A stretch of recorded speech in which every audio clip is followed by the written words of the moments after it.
Good morning and welcome to the Vancouver City Council meeting of Tuesday, July 20th. This meeting is being convened by electronic means under the updated ministerial order M192. If my connection is lost during any portion of this meeting, we'll recess until my connection is restored. If a council member loses connection during the voting process, staff are available to get you back online quickly. Please ensure your video is enabled to make sure we have quorum during the meeting. And if you are leaving the meeting, could you let the clerks know because we've had some hangups during the voting process in the past. So that would be great if, especially around votes, if you let the clerks know that you're leaving the meeting and when you return, that would be great. Of course, we acknowledge we're on the unceded traditional territories of the Musqueam, Squamish, and Tsleil-Waututh people, and thank them for their generosity to all who live, work, and play on their lands. As always, city staff are awesome, and thank you so much for everything you do for everybody who lives, works, and plays on these lands. Clerk, can we have the roll call, please? Mayor Stewart in the chair. Councillor Carr. Here. Councillor DiGenova. Present. Councillor Fry. Here. Councillor Swanson. Here. Councillor Hardwick is absent. Councillor Wiebe. Present. Councillor Boyle. Present. Councillor Dominato. Present. Councillor Bly. Oh, not on the line. Councillor Kirby-Yung. Present. You have quorum, Mayor Stewart. Thanks very much. Public is urged today to listen to the proceedings on the website or YouTube and to follow along at Van City Clerk on Twitter for updates. Any comments on agenda items can be sent via the website. There's a form on the website and that link is tweeted out. Again, at Van City Clerk is the handle. And noting our long-standing commitment to equity, diversity, and inclusion, which seems very apt today, of course, including utmost respect for all genders. I remind council that when addressing speakers and staff, we'll avoid using gendered honorifics and instead refer to the person by first and last name, role, or title. Today we have 3 administrative items, 1 presentation, 1 communication, 8 reports, 9 referral reports, 39 bylaws, 6 administrative motions, 5 council member motions, notice of council member motions, new business inquiries, and other matters. And the plan for today is to continue on until noon with regular council business, break at noon for lunch, back in camera, 1 to 3, and then from 3 p.m. to deal with the remainder of the agenda. I do anticipate, council, that we'll probably go past the dinner hour, just so if that's the case, we would break between 5 and 6. Pursuant to section 164.1 bracket 2 of the Vancouver Charter, public notice is hereby given that council will give consideration to amend procedure bylaw number 9756 at the council meeting on September 21st, 2021. Council is also required to meet in camera later this week. The reasons and authority under the Vancouver Charter are listed in the updated agenda. Can somebody move a motion for us to go in camera? So moved, Councillor DiGenova. Thank Second, you. Second. Councillor Carr. Thank you, Councillor Carr. All in favor, yay. Yay. Yay. Opposed, nay. Thanks very much. That carries unanimously. We have 4 sets of minutes, Council. The first one is July 6th. Any corrections? Someone like to move? So moved, Councillor Kirby-Yung. Thank you, Councillor Dominato, seconded by Councillor Kirby-Yung, I think I heard. All those in favor say yay. Yay. Yay. Opposed, nay. Great, that's passed. Minutes 2 are the minutes of the public hearing of July 6th. Any corrections? Someone like to move adoption? So moved, So moved. Councillor DiGenova. Councillor DeGenova, seconded by Councillor Dominato, I think. Thanks. All in favor, yay. Yay. Yay. Opposed, nay. Thanks very much. That passes unanimously. Minutes 3 are the minutes of the council meeting following the Standing Committee on Policy and Strategic Priorities meeting of July 7th and 8th. Any corrections? So moved. Adoption. Thank you, Councillor Carr, seconded by Councillor DeGenova. All in favor, yay. Yay. Yay. Opposed, nay. That passes. Last one, minutes are the public hearing of July 13th. Any corrections? Do I have a mover? So moved. Counselor Thank you. DeGenova. Thank you. Seconder? Second, Counselor Carr. Thank you. All in favor, yay. Yay. Yay. Opposed, nay. That passes unanimously. Thank you, Council. We're now moving to the consent agenda. So if you have items you want to hold, could you please put yourself on the queue? Mayor, a point of privilege. It's Councilor Dominato. If you Okay. could put me on the queue because my Sure thing. computer rebooting. Okay, you're on the queue. If anybody else wants to hold anything, please put yourself on the queue. I'm just going to read out the list now. We have communications 1, reports 1 to 7 and 9, referral reports 1 to 9 on the consent agenda for consideration. Report 8 has been withdrawn. Councillor Dominato, you wish to hold an item? Yes, Mayor, I'd like to hold Communications Report 1, changes to 2021 council meeting schedule. Okay. I don't see anybody else on the queue for holding items. So, Move adoption of consent agenda. Counselor thanks for, DeGenova. that's right. Thanks very much. I'm just going to ask, Second, yeah. thank you, Councillor Carr. I'm just going to ask if anybody wants to declare a conflict of interest on any of these items. Okay.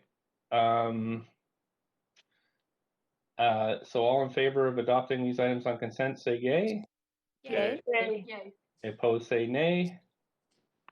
Thank you. This passes unanimously, and now I'm going to read through the considerable list of things.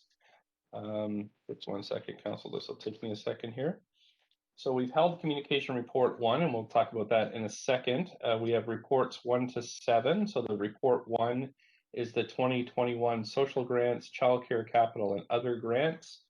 Report number 2 is Community Housing Incentive Program grants. Report number 3 is the Vancouver Community Sport Event grants. That's the summer intake of 2021. The fourth is quarterly capital budget adjustments and closeouts. Report 5 is debenture program 2021 inaugural sustainability bond. Report number 6 is nominal lease of city-owned capital assets to Atira Women's Resource Society for the provision of a temporary women's shelter. Report 7 is a funding application to Transport Canada's Rail Safety Improvement Program for $172,000 toward the $215,000 Jellicoe Street Grade Crossing Upgrade Project. Item 8 was withdrawn. Item 9 is a contract award for contractor for Burrard Pump Station refurbishment. Okay, and I think that is it for items. Clerks, do I also read through the list of referral reports? I think I do, right? Correct, yep. Thanks. Okay. We also have referral report 1, internal development application and permitting modernization task force, zoning and development bylaw amendments to enable issuance of building permit for evacuation and shoring before a development permit. Referral report 2, minor amendments to FC2 zoning district schedule. Report 3, removal of the Alma Street West Side building line north of West 4th Avenue. Item 4, CD1 rezoning for 3449 West 41st Avenue. Item referral report 5, CD1 rezoning 4426 9th Street. Referral report 6, CD1 rezoning on 325 West 41st Avenue. Report 7, CD1 rezoning on 357 West 41st Avenue. Item referral report 8, rezoning on 721 West 49th Avenue. And referral report 9, rezoning on 515 West 60th Avenue. Okay, those are all adopted. And now we're on to our one and only presentation. So we have a present today. Just 1 second here. Right, okay, that's right. So we have the presentation first, which is equity framework. We have Aftab Irfan, who is our Chief Equity Officer, who will present on this item. We'll have some questions and discussion after that. Thank you.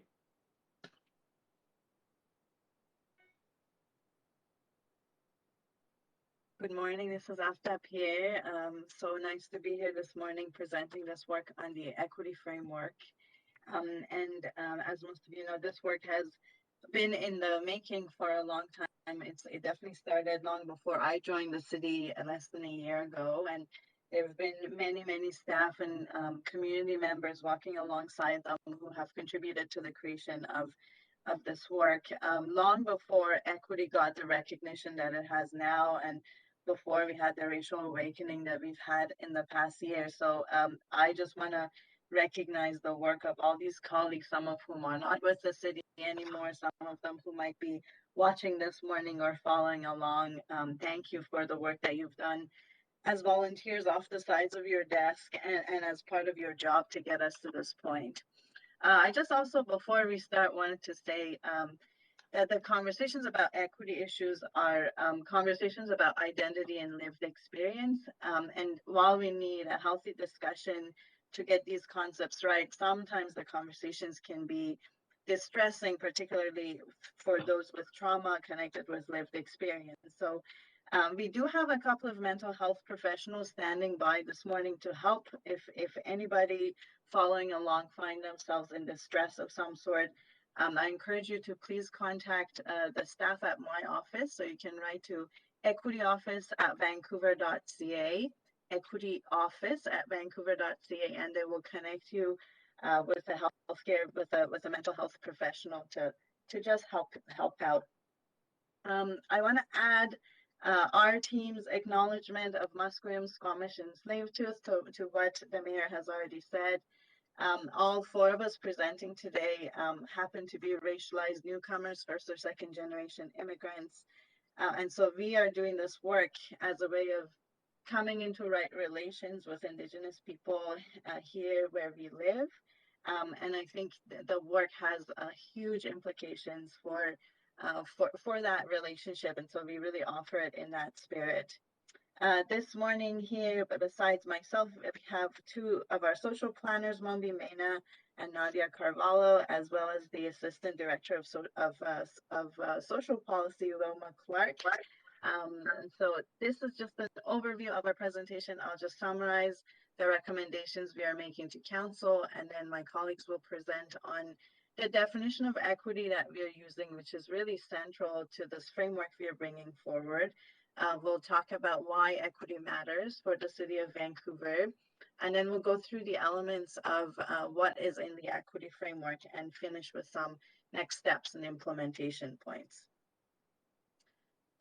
Just very briefly, in terms of the recommendations, we are asking Council to approve the equity framework, which provides a common understanding and a united approach to equity across all city departments. That's really the purpose of it. Secondly, we are asking Council to direct the Equity Office to essentially get going with implementation, working on a benchmark and goal setting exercise in areas of focus that are identified in the framework, and then work collaboratively with departments across the city to work on actions and tracking progress. And we are planning on bringing this back to Council on an annual basis, bring updates back. And lastly, we are recommending that Council refer this framework for consideration to the Vancouver Public Library Board, Vancouver Police Board, and the Vancouver Board of Parks and Recreation. And I should say that staff from all three, so from the police, fire, and parks, have been involved in the creation and some of the conversations leading to this framework. So we look forward to seeing what those bodies have to say and what they would like to do with this framework as well. Okay, I am passing on to Mombi, I believe.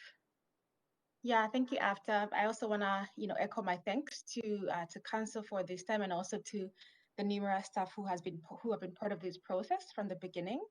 And I think the key question of what is equity has been centered to our work since the beginning, and it was important for us to define what we mean by equity to achieve that understanding, a shared understanding of what it means. And so when we go into implementation, people have that grasp or a knowledge of what it is. So we've been thinking about equity as both an outcome and a process. An outcome meaning that, it's the condition that would be achieved if one's identity no longer predicted how one fares. So when we think about access, well-being, how do we make sure that people's identity no longer determine access to opportunity, to healthcare, safety, and so as an outcome is that people will be able to prosper, to have a sense of belonging and well-being regardless of their identity. And then equity as a process talks about how do we start to interrogate, to name, and to replace the practices, the policies, and the daily decisions and the assumptions that make part of that are part of the organization, that make part of our organizational culture. So removing barriers and addressing the harms that are caused through the processes that we take as a city. And then many have asked, we've talking about equality. So what is the difference between equality and equity? Equality really is, when we look at our society, again, we all have a desire to live in a safe environment, to have a sense of belonging, to have a sense of safety and prosperity. And previous efforts have not considered how society assigns values depending on people's identity. So previous strategies have used similar approaches and given people similar resources to be able to prosper. But as we see in the first diagram, equal resources and universal approaches do not necessarily address the inequities, and in fact, do inadvertently sometimes perpetuate the oppressions and the inequalities that they seek to address. So we're talking about equity, on the other hand, that actually does in fact see color, that sees different, and acknowledges how systems have been designed and structures have been designed to create differences. And so we need to have targeted approaches and strategies that give communities what they need to prosper and to have a sense of well-being based on where they are and how they're situated in society. And why does equity matter? I'll pass it on to Nadia. While there are a number of qualities that define our city, Vancouver's culturally diverse population is often one of its most touted characteristics. And it is important to recognize that the Indigenous and racialized population has been approaching or over 50% for over a quarter of a century. To the right, the graph on the right shows a racial profile by population group. And it is a profile that is shaped both by history and the reverberation of history echoing through the present within our current colonial context. The equity framework is poised to assist us in being able to design and deliver services and programs and truly plan for a diverse population by recognizing how systems are creating benefit and advantage for some while disadvantaging other population groups. This work is especially crucial as we work towards addressing the major challenges that are shaping our city and deepening inequity. So in order for us to address those challenges that Nadia has talked about, it was important for us to go back to the beginning and really understand what are the root causes of these systemic inequities that are so endemic today in our society. And colonialism is one of those systems that have, from the beginning, really shaped how society is framed today. When we think about other countries, they talk about external colonialism, where a small number of Western Europeans went into countries and took over political rule for the purpose of taking resources back to their countries. But in Canada and other Western countries, settler colonialism is what is played historically and currently, and was really about displacing Indigenous peoples from their lands, and supported by this ideology of terra nullius, or doctrine of discovery, that there were not people here, and if there were people here, they did not know what to do with their land. So by harm, by force, by violence, they displaced Indigenous peoples from their lands with the purpose of building wealth. And that was mainly possible because of the invention of race. And what Western Europeans did is that they placed themselves, so white people were placed at the highest level of hierarchy as the most intelligent race, as the beautiful race, as the most civilized. And that allowed them to justify dispossession of indigenous people's lands, the enslavement of African peoples, racial segregation and gender oppression, and denial of personhood and political power. And this continues to play in our society up until today. Also, another root cause of inequities is ableism, which is a system of thought and practices and belief systems that look at difference as a non-desirable thing, and especially for people with disabilities, relegating them to people who are not valuable within a capitalistic society, and relegating them to institutions and to justify abuse and dispose of people with disabilities. And so ableistic perspectives and views inform how we build our city, how we design our streets, access to different services, opportunities for various people. So these are the things that we need to start naming to daylight, and in order for us to move forward. Locally, provincially, and nationally, colonial history has created lasting harm which has been brought into sharp relief these past few months through the discovery of thousands of unmarked children's graves at residential schools, and also by the Indigenous women and girls who have gone missing and have been murdered over the past number of decades, and who continue to go missing and be murdered. Descendants of enslaved Africans have told us directly through this process about their experience, and how that experience and the ongoing anti-Black racism that they experience that continue to create disparate outcomes for their population. Charmaine Nelson, a McGill professor, has asked and is exploring what it takes to erase 200 years of history from the collective consciousness of the nation. And she and others are daylighting this chapter of Canadian history where Indigenous and Black people were enslaved in our country. This thread of decision-making, policies, practices that connect our past to our present is a crucial component of understanding our present and how we got from there to here. Next slide.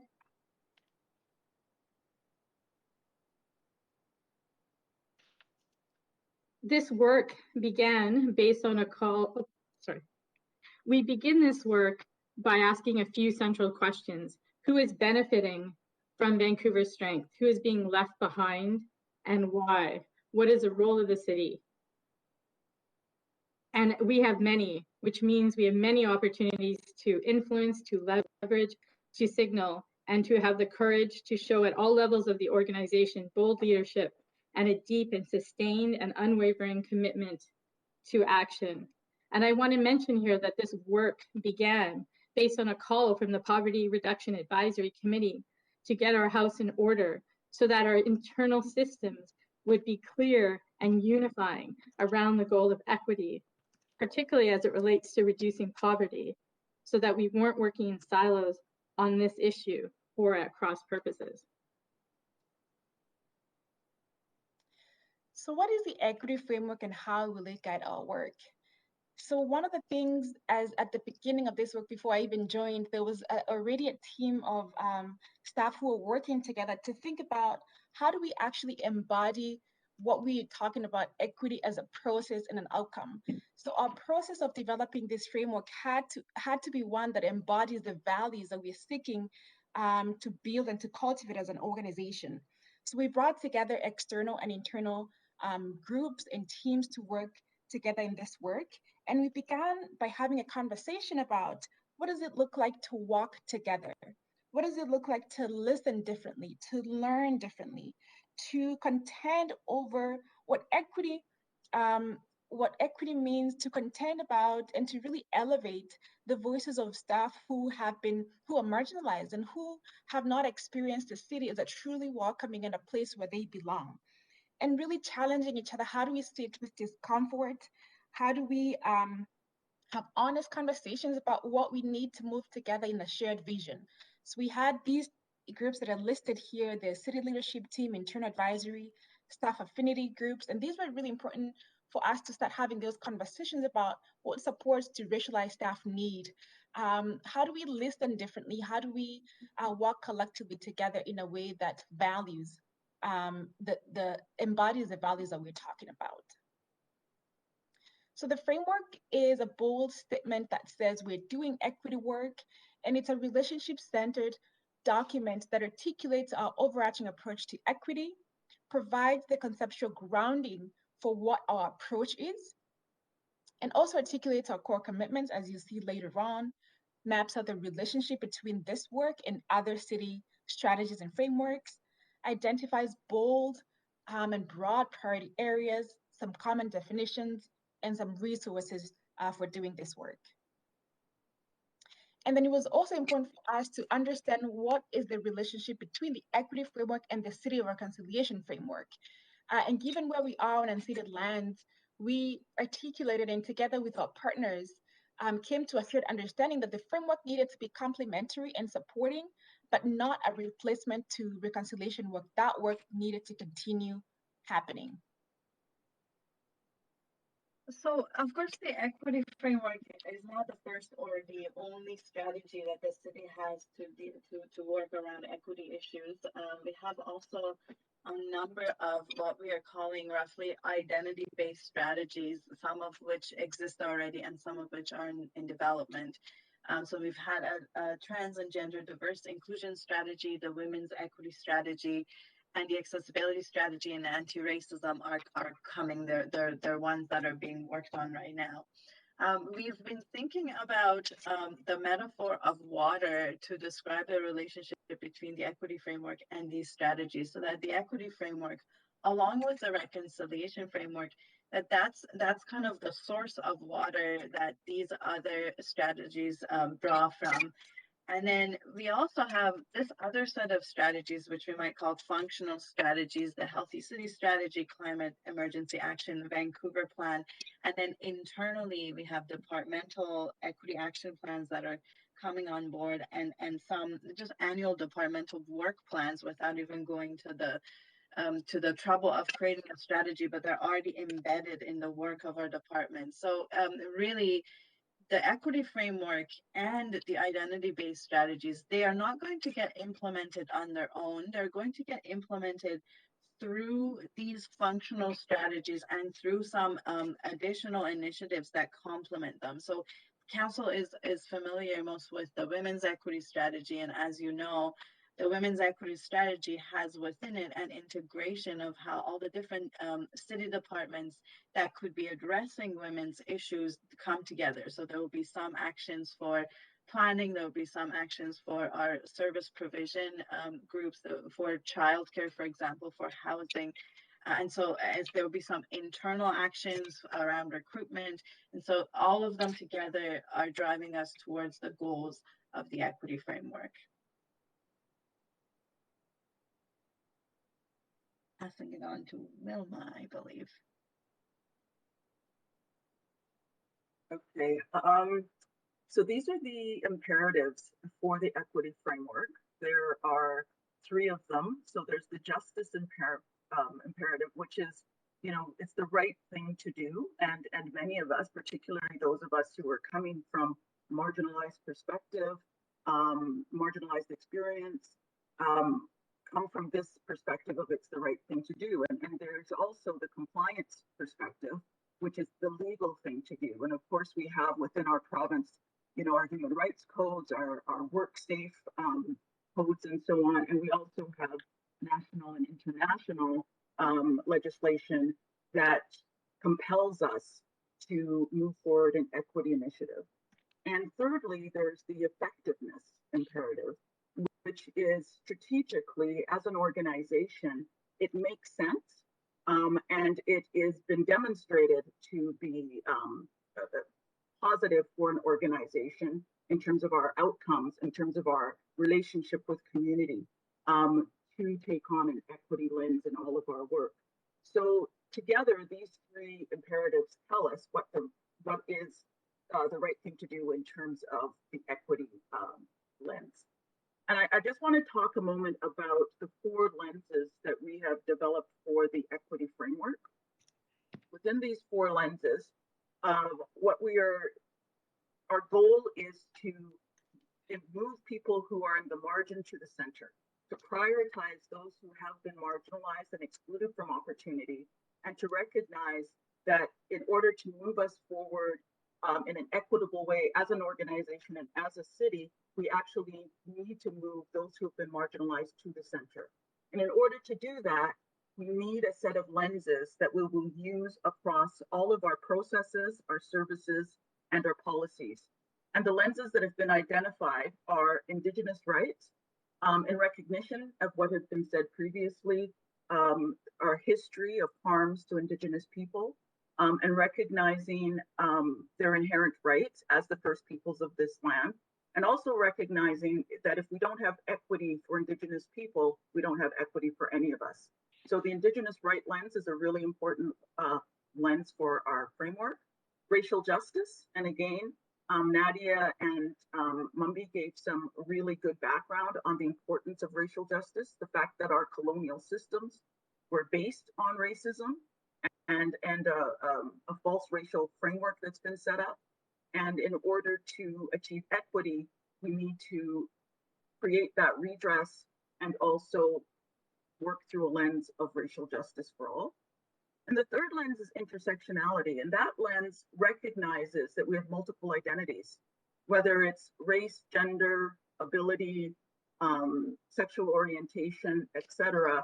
We come with that multiplicity of identity. And so how we interact with the world is not just based on one identity, it's based on all of our identities.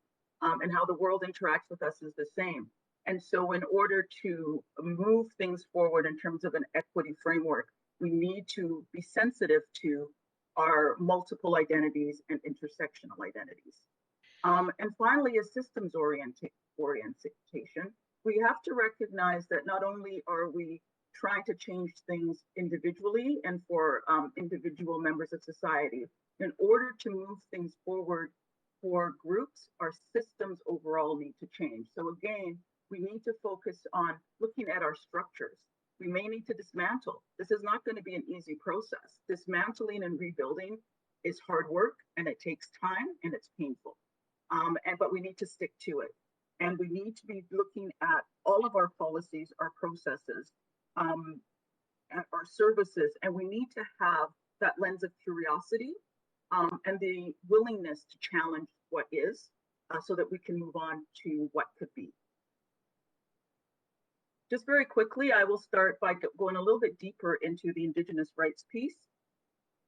We were very grateful that Indigenous partners pointed out for us throughout this process the need to ensure that while we are recognizing Indigenous rights, that Indigenous rights cannot be subsumed under the overall equity rights that we're talking about for others, that there is the Indigenous rights supersede the rights of others, that there are constitutionally protected rights and inherent rights of Indigenous people that need to be respected. And for that reason, while within this framework, we are using an Indigenous rights lens, we also are recognizing that the equity rights of Indigenous people need to be actioned within the City of Reconciliation framework, and that these two documents, the City of Reconciliation framework and the equity framework, are aligned documents, and that we need to move forward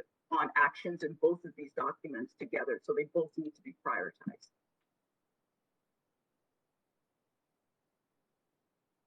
With that, I'll move it on to Mumbi. To Nadia, thank you. Oh, Nadia, thank you. Thank you. As a city where 1 out of 2 residents are racialized and where this diversity level has remained consistent for over a quarter of a century, it is important that we do the work to uncover and name the racism that is embedded in our systems so that we can work to dismantle and rebuild these aspects of our systems.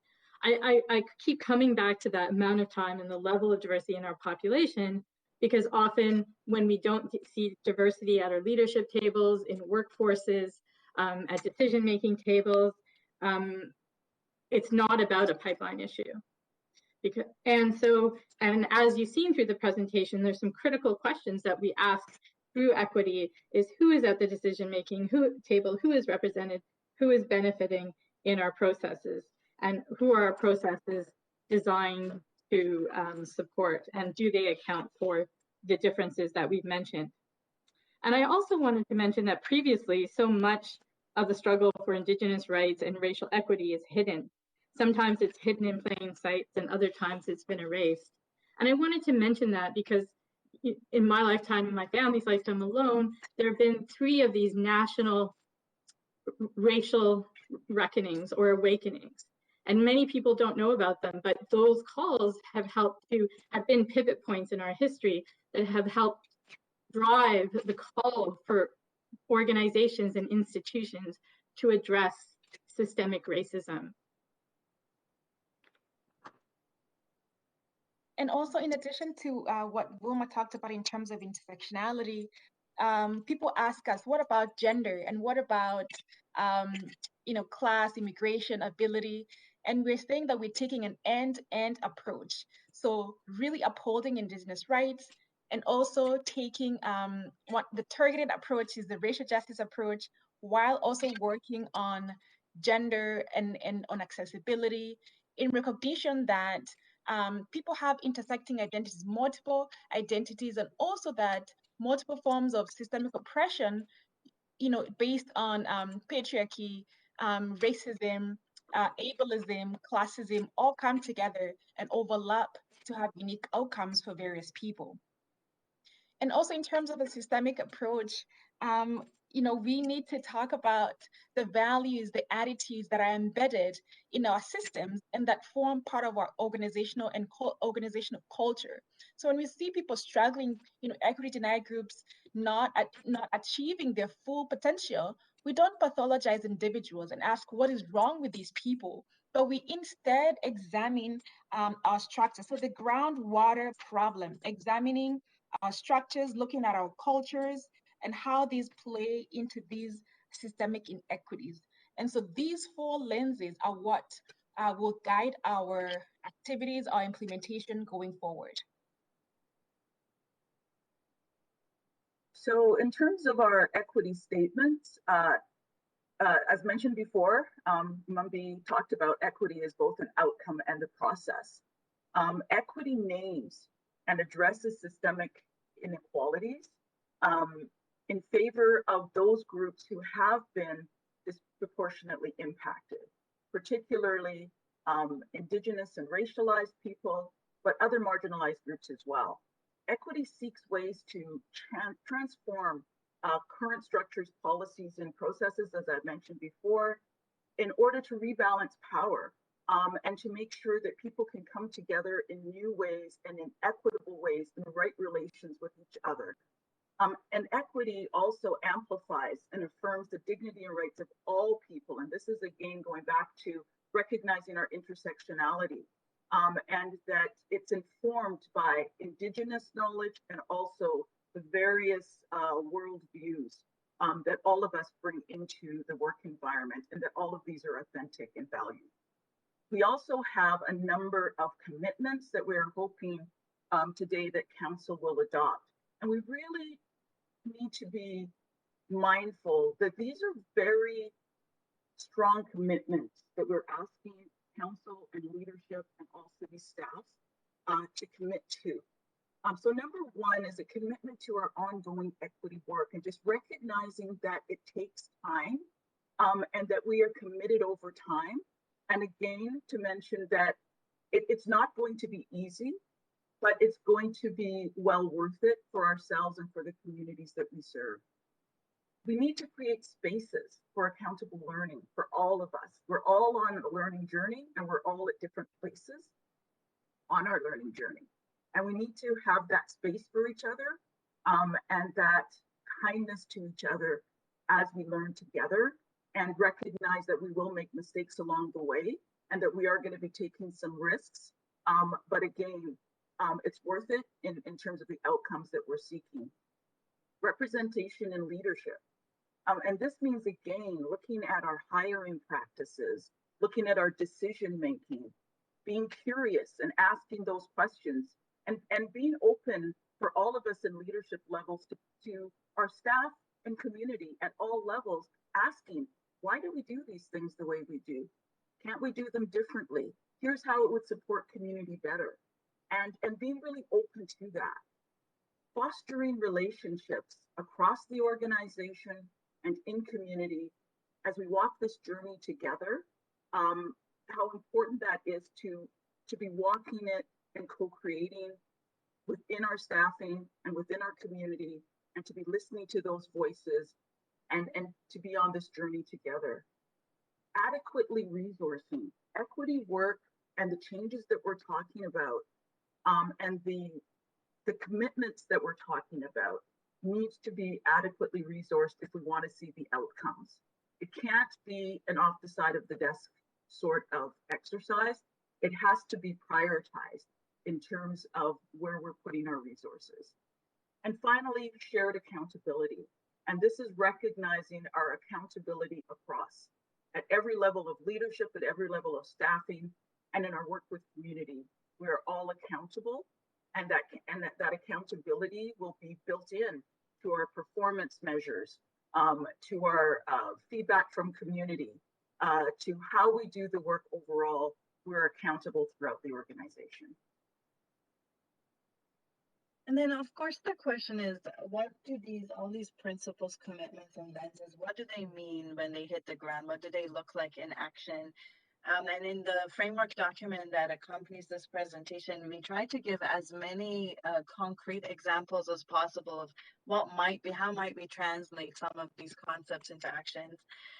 We do also plan to do a kind of action planning exercise to make sure that we're looking comprehensively at all the areas of work that the city is engaged in. And we are using this framework that comes from something called the Global Diversity, Equity, and Inclusion Benchmarks, an international tool we are using to organize this work.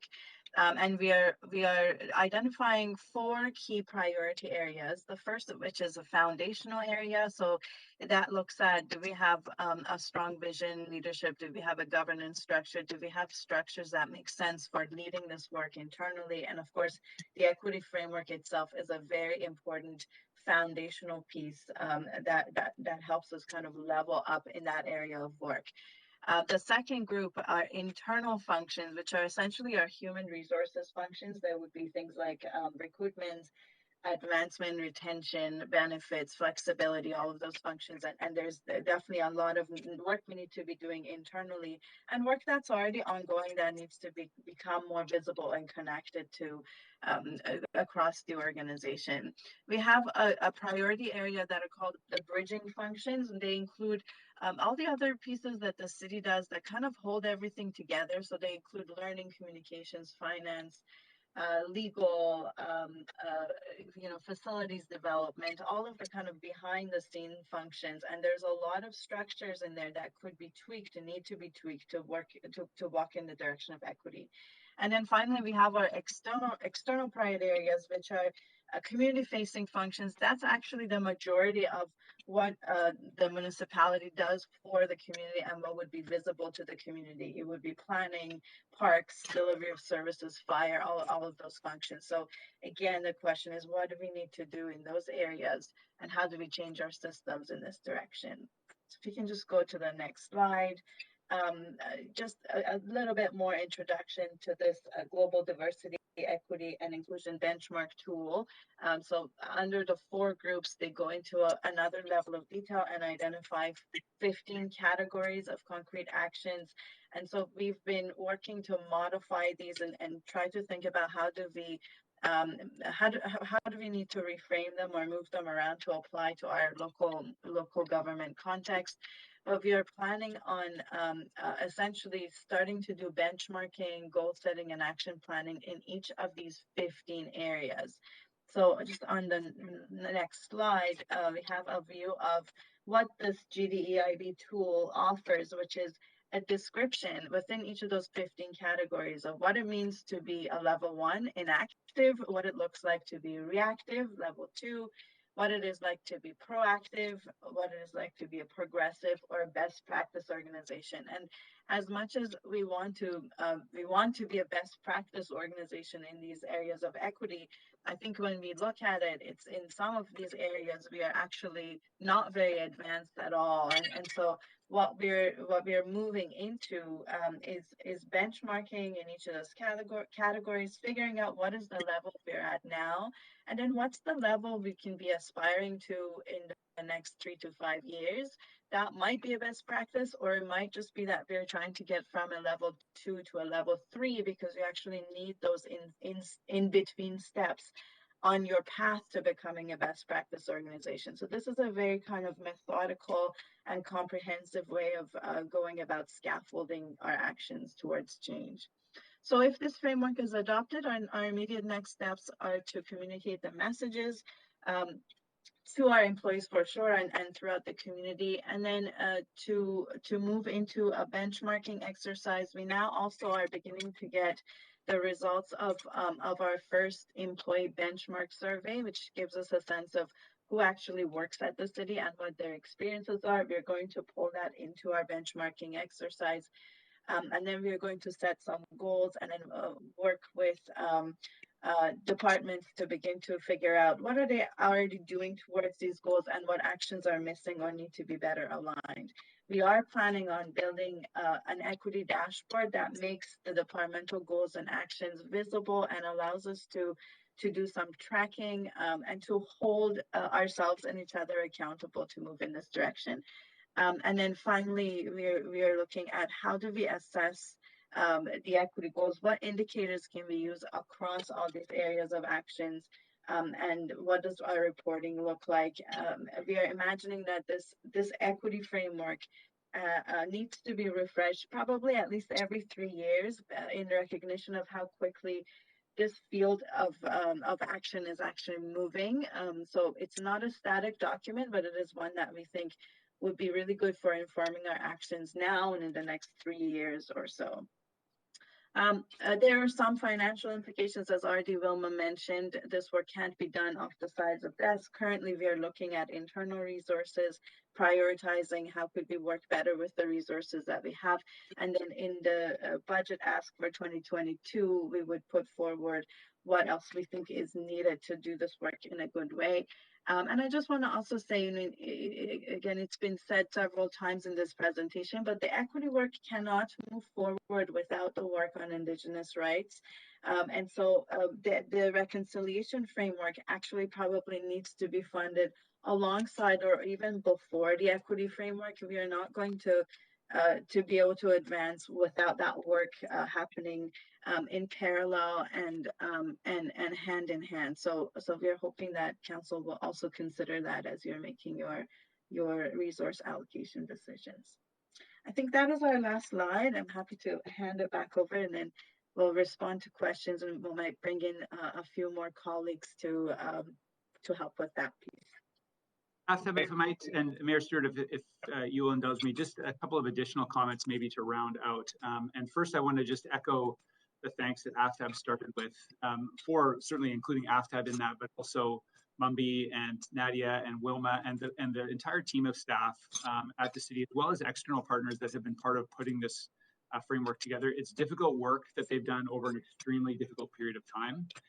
And in many cases, as was indicated, individuals have stepped up outside the parameters of their day-to-day job to be part of this exercise. And I think that's really important. And I want to acknowledge that. I also, I think, as has been clearly set out, Council, that this is a foundational piece of work that now, subject to your approval, will set us on a path to build out an action plan. And that was, I think, what was anticipated by our previous city manager when he created the Equity Office. And I'm so pleased that we're in a position now with Aftab and her team to really be able to support the organization in moving this work forward. I think that's critical. This is, as you know, the City of Vancouver is a very complicated organization. We have over 8,000 people that work for us doing a whole range of different jobs in very, very different contexts. So that coordination piece and really getting clear on what our priorities and ensuring we're aligned is going to be a success factor in actually making change, positive change here. That responsibility ultimately rests with me and in our office, and I'm pleased to be working with Aftab on that.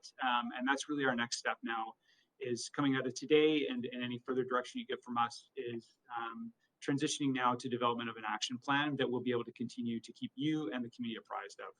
So again, just can't say enough. Big, huge thank you to our team that's been working on this. Thank you. Team, we do have 2 speakers that have signed up for this, so I'm wondering if council's okay if we just move to the speakers who are on the line and ready to go before we move to questions from staff. Move to suspend the rules and hear speakers. Sure. As long as I don't have any objections, I think I'll just take it as granted, and I don't hear any objections. So thank you, Councillor DeGenova. We can just move ahead. We have Donna Chang on the line. Can you hear me? Yes, we can. Up to 5 minutes. Okay. Whenever you're ready, please go ahead. Okay, thank you. Hello, everyone. My name is Donna Chang, and I'm the Executive Director of Cedar Cottage Neighborhood House. Thank you to Council, to all of the staff for this opportunity. I was born in the city of Vancouver, as were my parents. My family has been on this unceded territory since the 1870s, and I'm always been grateful for the welcome and the wisdom that the Indigenous people have always shown to me and my family. I'm here today to show support for the work that have been done by the staff and the experts in the field that Paul so eloquently described, all of us who gave our time to help develop the City of Vancouver Equity Framework. This document was created in about a 2-year span by people who knew way more than me, who listened, debated, and discussed about what and how such a framework could bring forward change for each person working in the City of Vancouver. My support for the equity framework is in the hopes that this document will do more than state simply an apology for the past wrongs, but that there is recognition that the past has created lasting losses of hope, of identity, and personhood, and that it is time for the City of Vancouver to acknowledge that the past has created deep systemic inequities that play out today in your offices, in your decisions, and in all of your relationships. The City of Vancouver has the opportunity to be a leader in this work, and I am proud to have participated in the development of a document that can serve as a guide for how change can begin. I appreciate the contributions of all of my colleagues on the External Advisory Committee, the staff who worked so hard to do this work while the world collided all around us. From George Floyd to the 215 bodies of children found, we live in a time of deep reckoning, and it was the brave staff who kept the work focused to keep moving forward and not to lose this small moment that everyone was paying attention to. It is my hope that this moment will not be fleeting. And, you know, the presentation that I watched this morning just speaks to the complexity of what this is. This isn't going to be simple. But for all of us with the neighborhood houses and for the Association of Neighborhood Houses, we are here to support the equity framework, and we are prepared to make this document a tool for social change. I believe that the City of Vancouver has a gift today to really understand what it is that is in front of them, and with the support of the staff and the community, that we collectively can make a difference for all people that live in the city. Thank you. Thank you so much. I think you have questions from councillors. I've got Councillor Kirby-Yung up first. Councillor Kirby-Yung? Mayor, I believe that's the question queue for questions to staff. Okay, we'll come back to that. Councillor Boyle, you have questions for the speaker? I also had been on the previous queue, so can remove. Okay. Councillor Weeb, questions for the speaker? No. I'm on the same queue as the other councillors. Okay, yeah, we'll just go through the speaker queue first. So thank you very much, speaker. There are no questions for you, and I'm going to move on to the next speaker. Thanks again for your participation today. We have Trudy Goals.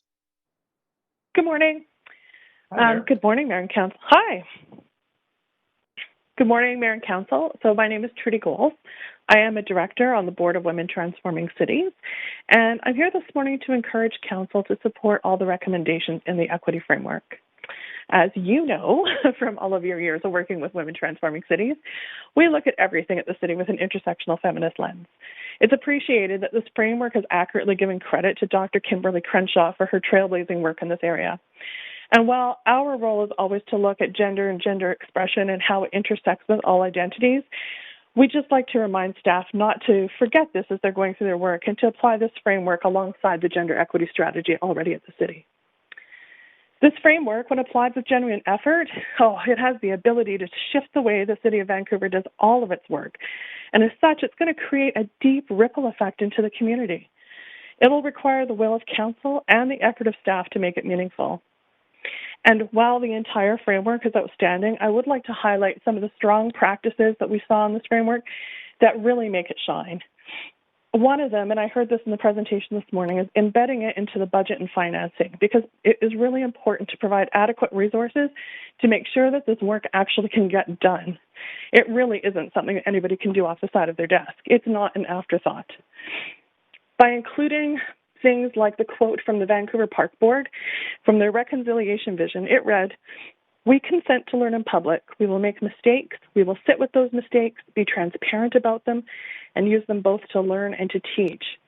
That's a really decolonized way of approaching work, and it is a different way of approaching work, and that shows real leadership and demonstrating a commitment to doing this work differently. By recognizing this work is both process and outcome, you are truly seizing the opportunity for long-term change. We cannot do this work in the same colonial, patriarchal, and oppressive ways that we've been working and expect a different outcome. Thank you for naming this so clearly, and we are so excited to participate in this work with you. We really appreciate that you use the GDEIB as a tool for this work and publicly are reporting on the city's metrics and progress. You are ensuring this work you will remain accountable to all of this work as well. Thank you also for clearly stating that this is long-term work, and the review of this framework will be required regularly because as we learn better, we can do better. We look forward to seeing this work applied in critical areas like at the Park Board, library, and my favorite, the Police Board. Under this framework, we look forward to learning more about the city, how the city will collect data, and we hope it will start by implementing a disaggregated collection and reporting system. And we look forward to seeing how this work will be measured and reported so we can recognize your successful changes and help find the gaps to continue working on them. We're also looking forward to see how this work transforms the external work of the city, and in particular, how it might be applied to engaging residents in the upcoming municipal election in 2022. It is truly my pleasure to be here this morning and express my gratitude on behalf of Women Transforming Cities for the work done by the EDI team to bring this work to Council for consideration. And we offer our full support and Council's acceptance of this framework so it can be applied immediately. Thank you. Thank you so much for your time today. I don't see any questions for you, so just wanted to thank you for calling in to participate. With that, Council, that's it for our registered speakers. So if you want to put yourself on the questions queue for staff, we can move to that section of the meeting. Councillor Kirby-Yung, you're up first, up to 5 minutes. Yeah, thank you. And thank you so much to all the staff, Aftab, Mumbi, Nadia, and Wilma, and others that have contributed to the strategy. Really appreciate it, and it's important work.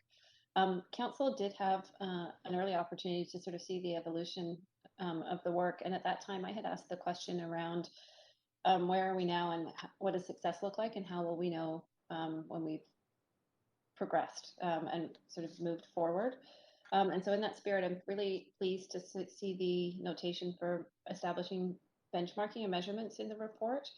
I wonder on that note, if you can comment, I think it said 275 total benchmarks, which seems like an awful lot and very complex, as to whether or not that is overly complex in terms of measurement, or why so many of those? Why is that felt important?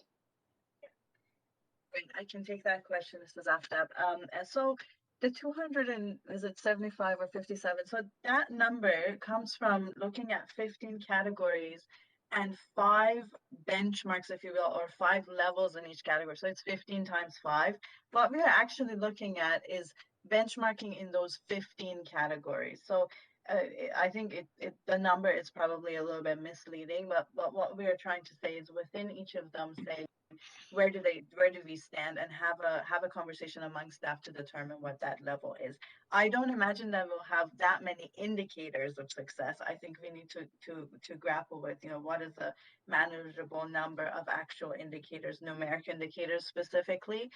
It's not going to be that many, and I take your point. We need to be careful about the scope of this thing, that we don't bite too big. Yeah, thanks. I appreciate that, because I think that sometimes there's beauty and simplicity of enabling people to focus on outcomes as opposed to getting bogged down in an overly complex or detailed framework. So I appreciate that. Sometimes it's easier to rally people and communicate out how we're doing. On that note, in terms of sort of still staying on that assessment piece, you had referenced some of the diversity of different areas that this impacts, from HR to finance, et cetera. And I'm wondering if you're able to add a bit of color and share some examples of sort of some specific practices that you might see in terms of, tangible examples of how things might change. Like, would it be the ratio of diversity in HR? Would it be something like an evolved procurement policy, although we already have a social procurement policy, to try to give opportunity equity seeking groups? Could you provide some specific examples of what might be an outcome in the city's operations? Sure. Yeah, maybe I'll take up the example of recruitment, because it's easier to connect with. And so, I mean, if we look at the 5 levels that defined for recruitment, an inactive level 1 would be that we're not doing anything to recruit folks from underrepresented groups to the city. A level 2 would be that we have numeric representation goals, which we actually don't have in most areas right now. So an example of embedding these lenses would be to set some goals. And of course, we've been waiting to get the results of our employee benchmark survey, so we would know where do we stand currently before we can set those goals in a meaningful way. And then as we move to a proactive level, which is a level 3, it would be things like hiring for equity competencies and not just for identities. And so getting more sophisticated in how we ask questions in the interviews, doing targeted outreach to groups that are underrepresented, working with search firms who specialize in bringing in folks from underrepresented communities, having culturally competent interviews. And if we move to the kind of progressive and best practice level, I would say at the best practice, the examples become much more systemic. So it would be things like analyzing the representation at each stage of our recruitment process, how many people are actually applying versus how many are getting in, versus how many are progressing, advancing within our system, tracking all of that to see where the bias lies currently. If we are using technology solutions, algorithms in selection, what is the bias in that? Do we begin to see the organization's reputation for equity attracting underrepresented groups? It would be that kind of thing. So yeah, in each of those areas. Yeah, sorry, go ahead. No, I really appreciate the HR example. I wonder, just for the time I have left, if you give us an example in another operational area.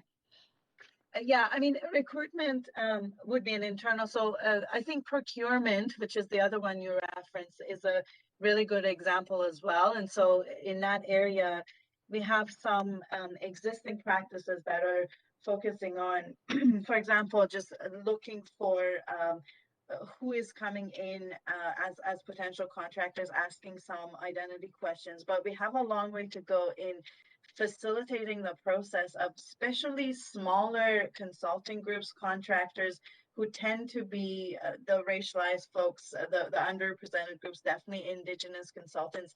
We need to make our process a lot more straightforward for them. And so a best practice would look like, actually changing the way that we are doing RFPs, or having alternative ways of maybe expediting, thinking about what are the recruitments, what are the requirements for folks to be taking those up, and are they really necessary, so that we can expand who we are bringing in as contractors. Thanks so much. That's the end of the 5. Councillor Boyle, up to 5 minutes. Thanks, and really appreciate the breadth and depth of this work, and the huge amount of time and wisdom that's gone into it. My first question, I'm also interested in how we're operationalizing this work and how we can support it from council to really succeed. My first question on that front is around how the equity framework interacts with the citywide planning process. Sure, I can take a stab at that. So, of course, the citywide planning process, or what has been called the Vancouver Plan up to now, I think it is one where there's a lot of potential to embed these lenses. We did have both the equity office and the social policy folks that you've just heard from. We have been involved in the early stages and in creation of the citywide plan, and so. Some examples of how these lenses would look in that process is doing consultations with racialized communities specifically, some of which has already been done. That takes the lens of seeing equity not as a let's treat everybody uniformly and exactly the same, but where are the specific needs and where do we need to do specific outreach. Another example would be taking the lens of equity as a process and paying attention to Indigenous rights. What that would mean for the citywide plan would be working relationally and at the speed of trust with the host nations, and kind of letting that process take the time that it needs to take. An example of taking the racial equity lens to land use planning might be to begin to think about designating and supporting creation or revitalization of neighborhoods that are significant to specific racial and ethnic communities. Of course, we have some examples of those, and the Vancouver plan, the citywide plan, could really strengthen that.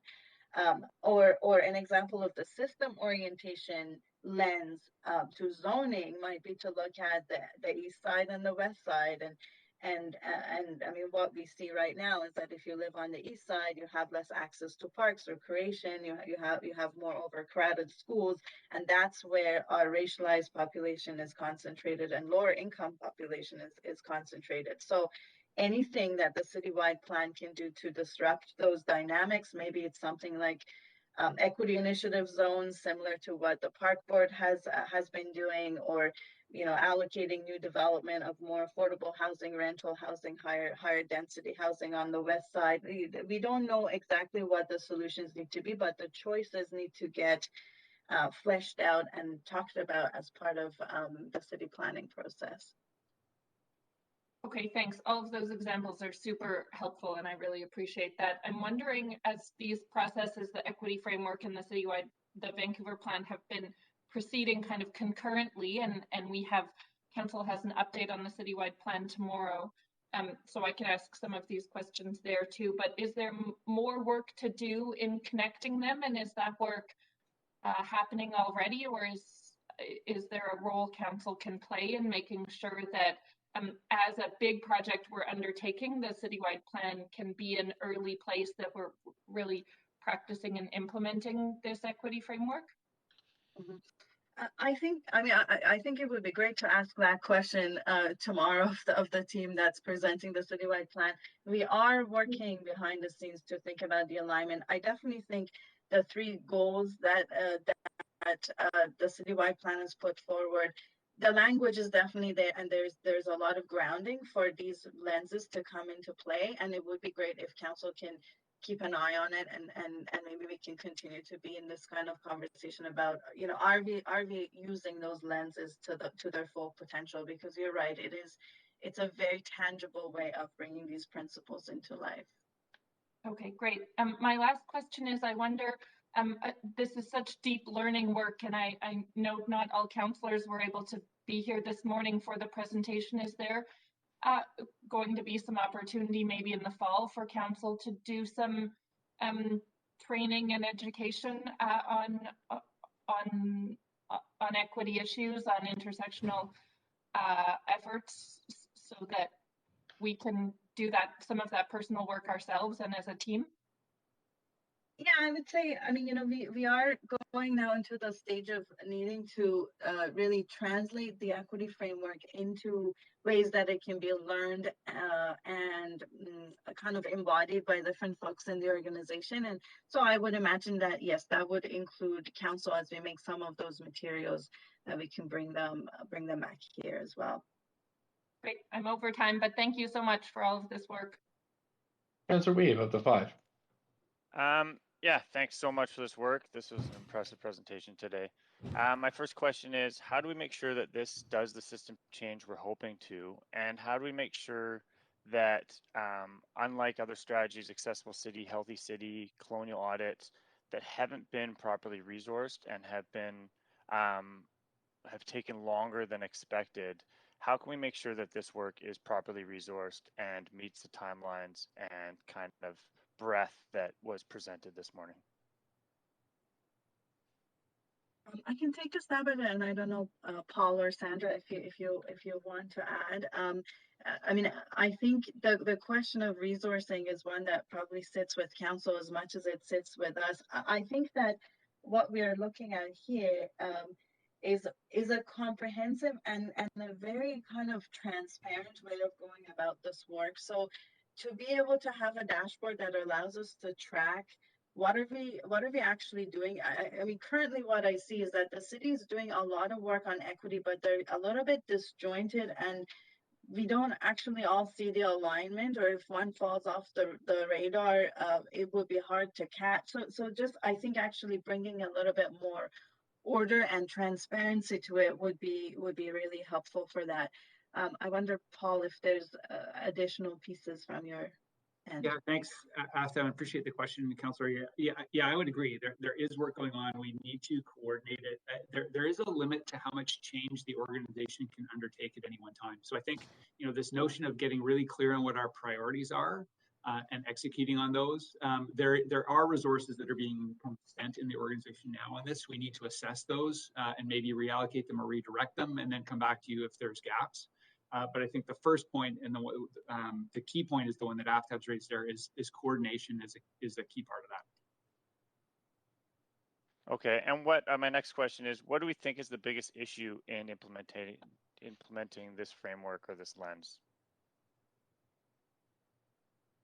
Like, what would be the biggest barrier for us to implement it, or what do you think is going to be the biggest need for change to make sure this organization moves forward with this lens?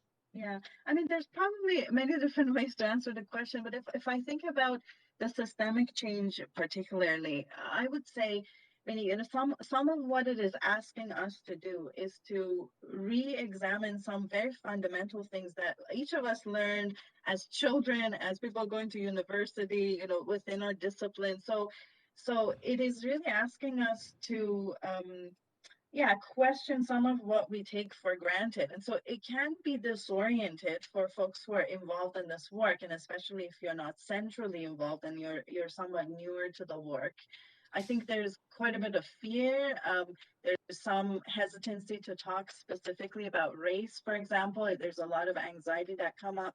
So, in a way, I feel like much of the barrier internally is also psychological and is about this kind of how much are we willing to change and how much can our psychological system handle change. So it's a very human process what we are undertaking, and I think the need for resourcing is so that we can support that process well, that we can bring people along to do it well together.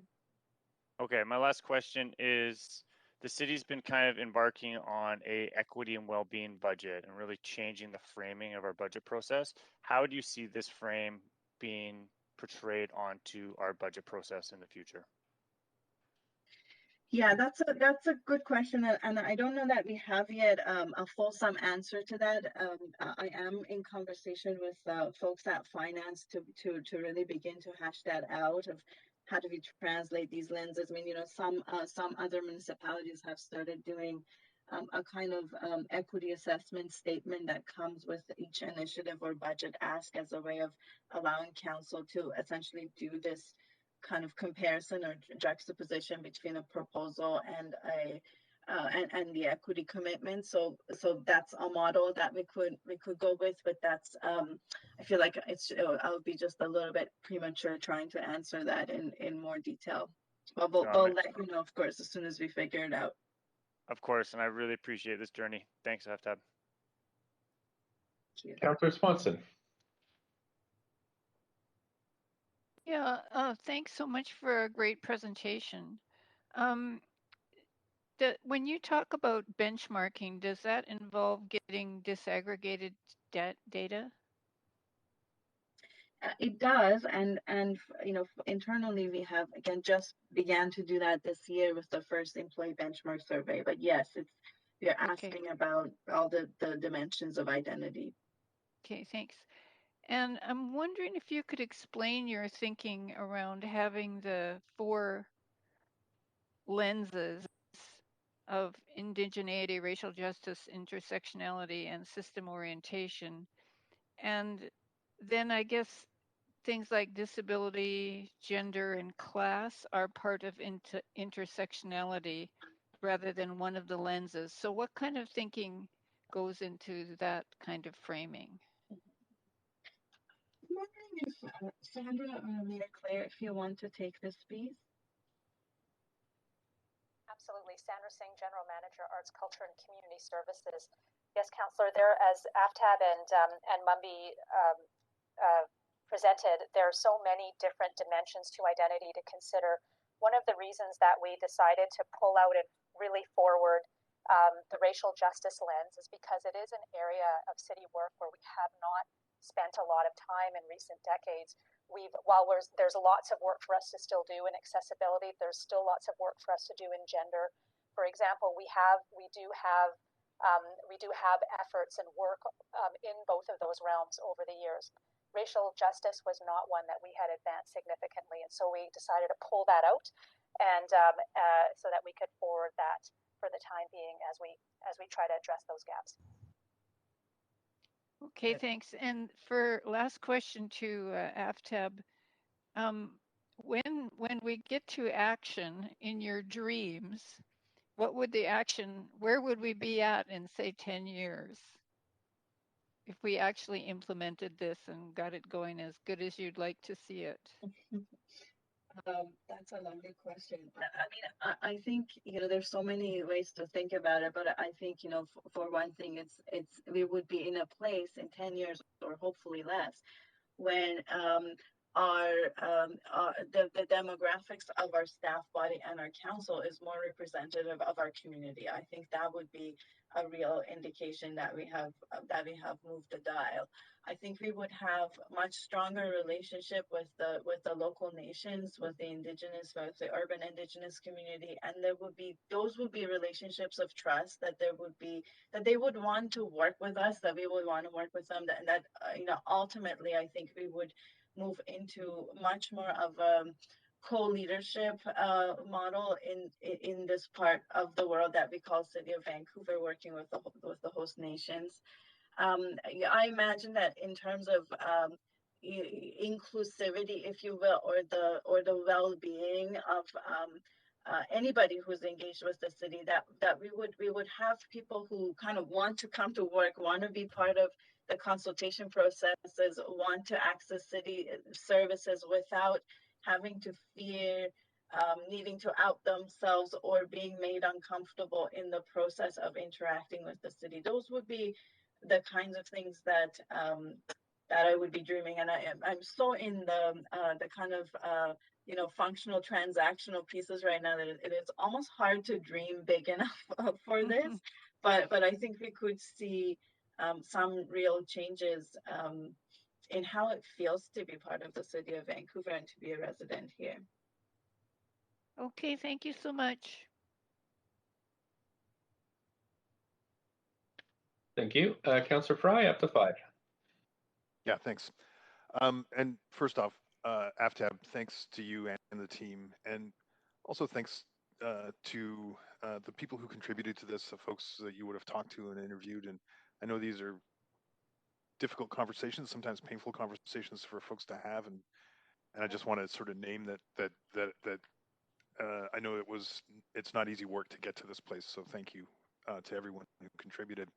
I'm wondering if just on a kind of almost a philosophical level, we often hear folks talk about equity, in particularly in employment and hiring, and they talk about equity in juxtaposition to the sort of, some would say, dated concept of meritocracies. And I noticed that in the City of Toronto's employment equity policy, they name at the very top of their kind of policies that they'll hire and promote on the basis of merit and potential.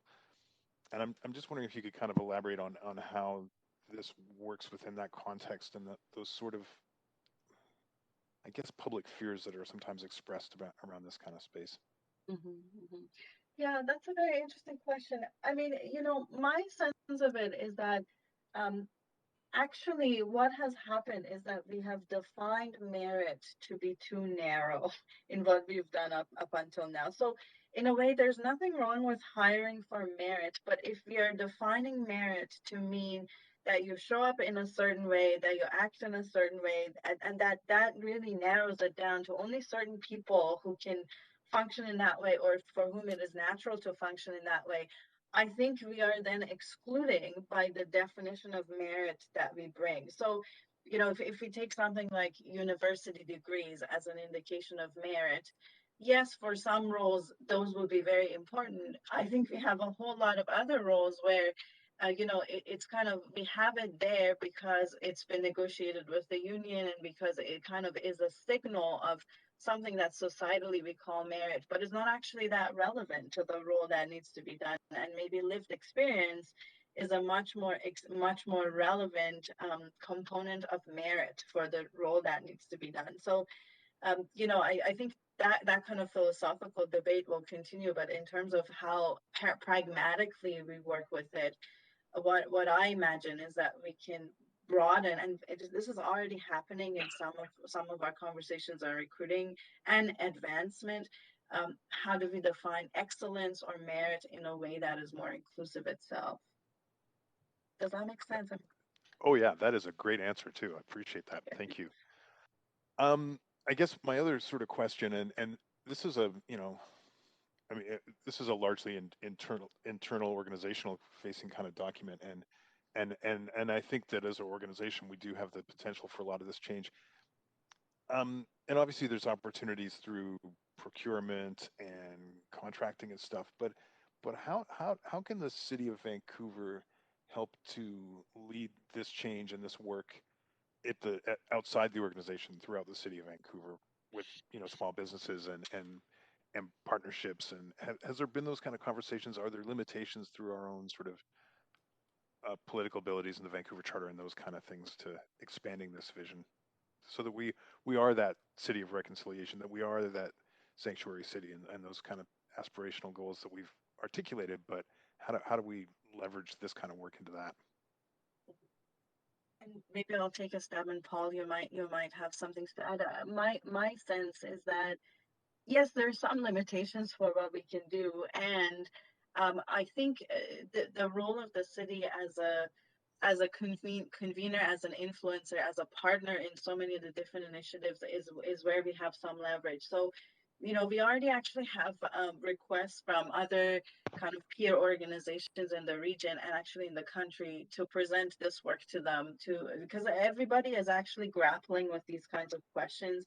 We are one of the first organizations locally to have something like an equity framework that really names and says this is our approach. So I think there's something in our influence on the other organizations. Some of the work that the Vancouver Economic Commission is doing, as that begins to really embed this lens of equity, it has the potential to influence businesses. So I think we need to be thinking in the partnership model and in the influence and relational model to do that work, and not be totally limited by of course our jurisdiction matters, but it doesn't need to limit us influencing some of the broader picture.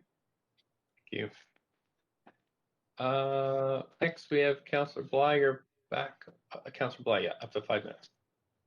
Thanks very much. And thank you, AFTAB, and to the team and all of the work that's been done to bring us to this point. It's a great presentation. I just have a question. It actually sort of continues on from Councillor Fry's questioning related to your best advice. And you, as you mentioned, you're within your first year of coming to the city of Vancouver in this role, and yet you have a wealth of experience behind that in all sorts of sectors. So I'm curious if you could give us as council your best advice in terms of how to ensure that politically we are continuing to champion this work by being united around it, and how we go forward, noting that in the recommendations, part of the guidance from council is going to be to bring this strategy, this framework to other partner organizations like the Park Board, like Vancouver Public Library, like the Vancouver Police Board.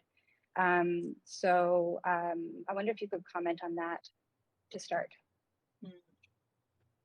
Trying to think how to respond to it and stay in my lane. You know, my kind of broad answer to it would be that I feel that mayor and council, you have a huge influence on the discourse, if you will, the way that we talk about these issues in the city, and what can get said and what can't get said and what gets called out, and you know, you have far more influence on that than staff in a way, because you are public voices. And so I think there's a balance between setting the right tone for the discourse and saying the right things in the public sphere, and then doing actually what you're doing in this process of ensuring that there's action to actually back up the commitments and the nice words that we're saying out there. So, you know, my sense is it needs to be a balance between those two things of focusing on you know, changing the language.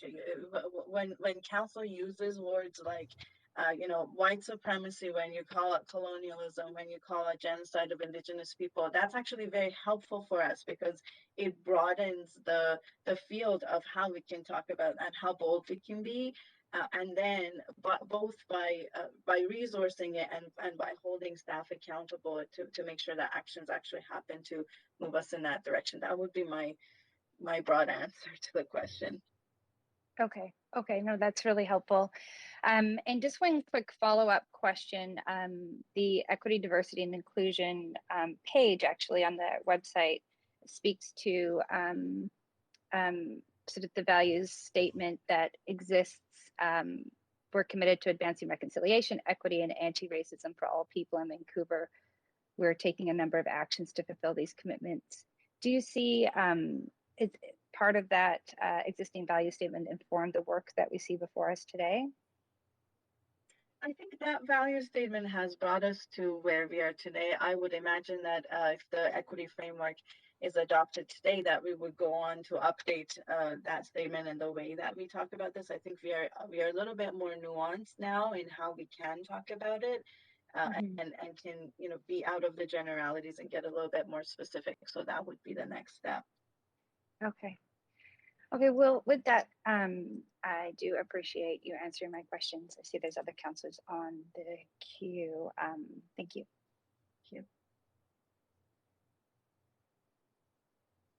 Thanks so much. Councillor Boyle, you're over your time. Yeah, I was just hoping to move the report, but I'll go back on after Councillor DiGenova. Thanks. Okay, thanks. Councillor DiGenova, up to 5 minutes for questions. Thanks very much. I really have appreciated the presentation and all of the work that the team has done on this under Aftab, your leadership. I'm wondering about, as we sort of are hearing right now, and I understand that there are different components to this. There are things to do now. There is what we have to do in the future, and there's really a strategy and a plan, and that's what we're looking at holistically. I'm wondering, is there any work that's being done right now? And I'm not saying that there's not other things going on, but as we've seen such an increase in anti-Asian hate and racism in the city of Vancouver, and the physical attacks on people, the emotional and hurtful attacks on people. In fact, I just heard of one from someone that I know yesterday, and I didn't even know what to say to that person. I was in so much shock that could have happened to them.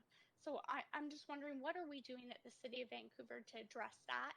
Not to say that that is the only important thing, but considering I think it's over 800% of an increase that we have. Yes, thank you. I think I got the question before you froze. Wilma Clark, I wonder if you want to take this one. Sure, yes, and thank you for the question.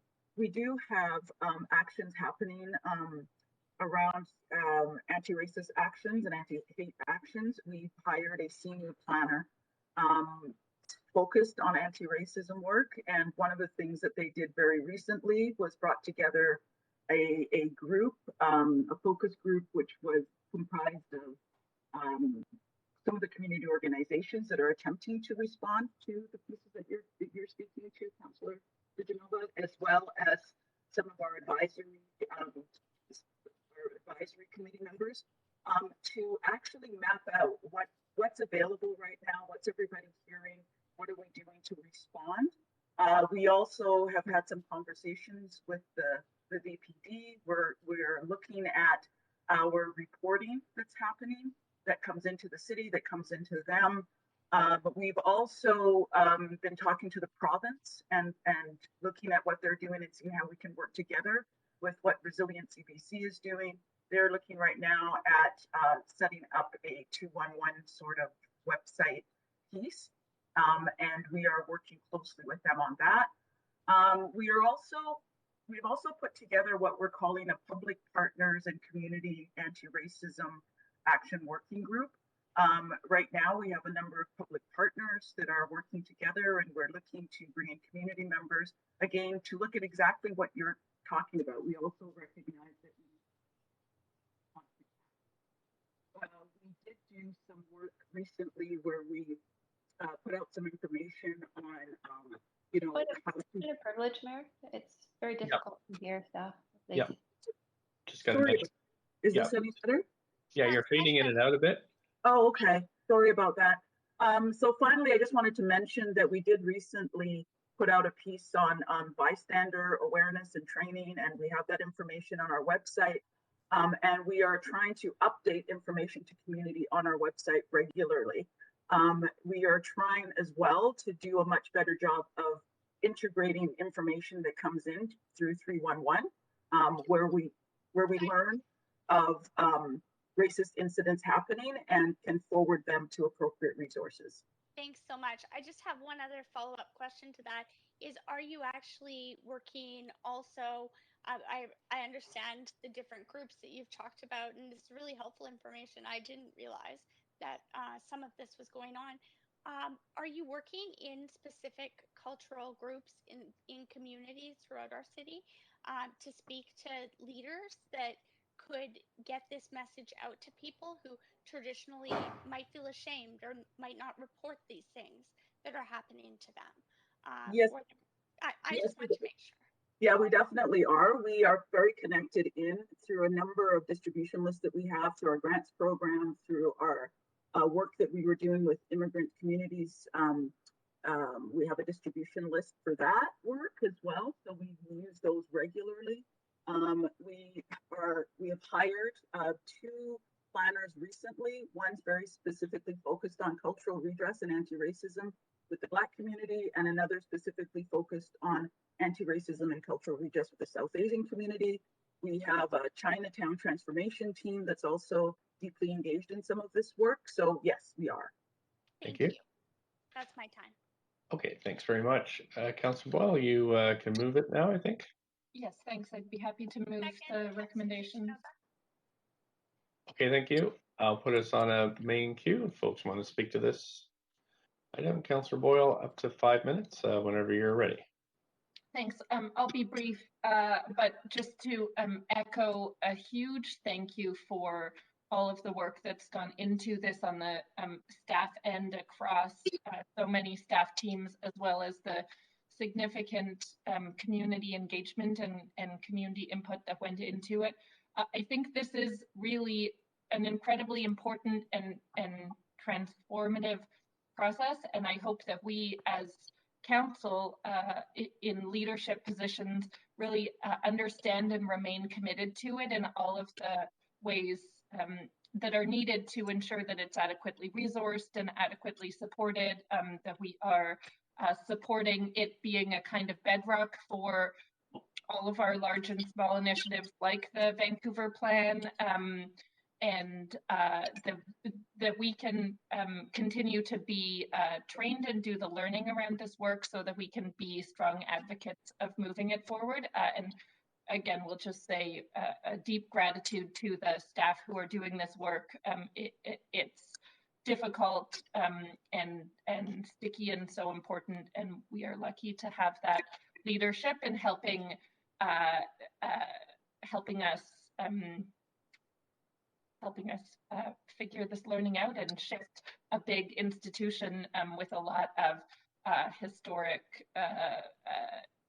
wrongs to correct and learn from in moving to a better place. So I'm really very happy to see it move forward and to be able to continue championing it in all the ways that may be needed.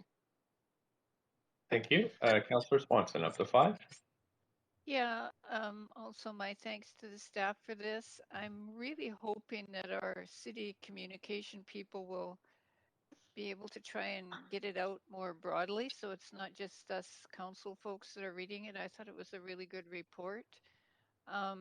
And I'm really hoping that we can implement some of this equity in the Vancouver plan. That would be so important. So yeah, that's it for me. Just thanks, and totally support this. Thank you. I put myself on the queue, so Councillor Boyle, you're the deputy mayor for this month. Would you be able to take over while I join the debate? Yes, happy to, Mayor, and you are up next, so you have 5 minutes. Thank you so much. Council, this is really important work, and thanks to all the staff that are doing this. I have to say,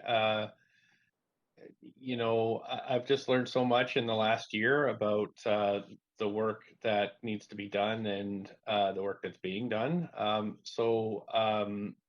And how hard this is, but how necessary it is. So I think I'm glad that we're coming at this at council. I mean, I've spent the last year working on this at police board, and I have to say that I think with that organization, we've turned a corner, and you know, looking forward now to working more together in terms of addressing systemic racism, both at the board level and within the VPD, but all organizations within the city need to both acknowledge and then address this work. A lot of times organizations have been doing this work, but haven't named it or made it clear to the public this work is undergoing. So I do think this framework is important, but also I think that we have to at times make political statements that perhaps staff, you know, the juncture between what the civil service can do and what us as elected officials can do is overlapping, but we have specific jobs to do. So to that end, I've sent a small amendment that I would like to have your permission to include with this report that we could use in our communications to the public on a wide variety of issues. So I have sent this around to you to consider. Thanks, Mayor. And I'll just, sorry to interrupt, I'll just ask the clerks to move us to an amendment queue. Point of privilege? Yes, point of privilege. I'm just looking for the emailed amendment. Could you tell me when it came in? Just not seeing it here. Received it this morning, but can look it up. I received it at 9:21 a.m. Okay, thank you. So I can read it. Yes. Go ahead, Mayor. Thanks. I think it mean is seconder for this, but the City of Vancouver acknowledges the existence of systemic racism, colonial legacies, and inequities in our city, civic administration, and council. And we commit to listening and learning from affected communities as we continue to reimagine and redesign all systems that disadvantage equity-denied people in our city. It's a short preamble, but I have noticed them in the work that's been done by the City of Calgary, by now the Vancouver Police Board, other organizations that are actively undertaking this work. So I thought it would be a good idea to add it to our document as well. So happy to second it. Second. Thanks. I heard Councillor Fry as a seconder. So Council, we are now on an amendment queue with a seconded amendment. And Councillor Kirby-Yung, you are up next to speak to the amendment. Yeah, thanks, Chair. I wonder if I could ask a question through you of the mover. Yes, go ahead. Yeah, thanks, Mayor. And further to the conversation earlier on the overall report and specifically on this amendment, and you made a reference that sometimes it's important to make political statements and reference the BPD and sort of acknowledging systemic racism. Now, I'm wondering if in your role, if you anticipate through this rejoining sort of the mayor's full traditional responsibilities on the police board and supporting that work through those means, or if you tend to remain at arm's length. And I will assume that that's a point of information, Councillor Kirby-Yung, to the mover. That's why I had a question for you to the mover. Yeah, okay. Yeah, go ahead if you'd like, Mayor. Sure. I have never stepped away from my my police act duties in the as assigned by the board, and look forward to chairing the meeting this Thursday. Okay, I understood, but perhaps you could clarify as a follow-up, if I might, on that point of information. I understood that you had said that you were duties that you felt that you couldn't disclose that you publicly stated in the media. So I guess I'm asking in the spirit of how much we're going to be able to work together as one of the key city departments in furthering this work. Oh, I again fully working with police board, and actually have been texting back and forth with board members today about various procedural matters. So we're just I was unable to attend the last board meeting due to council business, but otherwise I've been fully active in my Police Act defined duties. Okay, so just it was just as the spokesperson component. Which is not a Police Act defined duty. Okay, just trying to get a sense of how we would support this work moving forward. Thank you for that. Yep. Is that all for you, Councillor Kirby-Yung? Yes, thank you. Okay, great. Councillor Bly, you are next. Thanks very much. I have a question actually related to the mayor's comments, which I actually really do appreciate sort of context ongoing in terms of how the mayor as chair of the police board, as well as the city of Vancouver and the Vancouver Police Board itself, with the Vancouver Police Department, are continuing to work on this issue. I really hear that and appreciate the comments. I just wonder if I could ask AFTAB a point of information, and I'll ask it first. You can see if that's appropriate, just to define the difference between systemic racism and structural racism, if there is any. Yes, happy to direct that to staff as a point of information. Yeah, it's a good question, and I would say it's somewhat of a contested question. That it's not, depending on who you're asking, you might get something a little bit different. The way that I understand it is that we might think of systemic racism or systemic oppression as kind of the broader umbrella under which structural sits. So the structural racism, let's say, would be what we have in our policies, in our kind of official processes and procedures that lead to racist outcomes. System is a little bit broader than that, so it includes all of our structures. It also includes things like our culture and how do we relate to each other as individuals. So that's how I see it. I don't think that it's a universally held definition. And the two terms do get changed, do get used rather interchangeably, but definitely when we're talking about structures, we're talking about those, quite solid, almost like legislated or the ones that we can formally rely on more often. And systems to me means something a little bit bigger. Okay. Okay, that is really helpful actually. And so with that, I mean, I think that, and I appreciate the responses, that it's just important for us as this work is evolving and expanding across all sectors in Vancouver, in our country, beyond.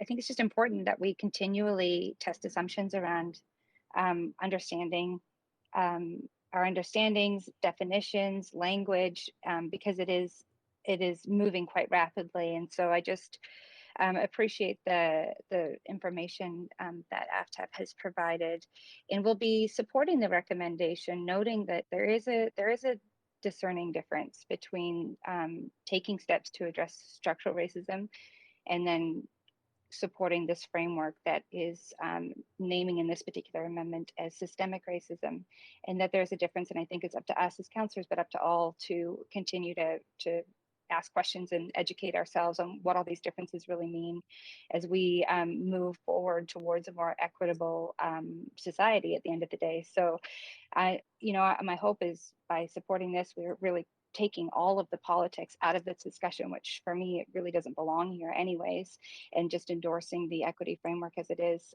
So I will be supporting the amendment and appreciate it being brought forward. Thank you, Councillor Bly. And seeing no other speakers on the list, I'll ask the clerks to move us to a vote on this amendment from Mayor Stewart.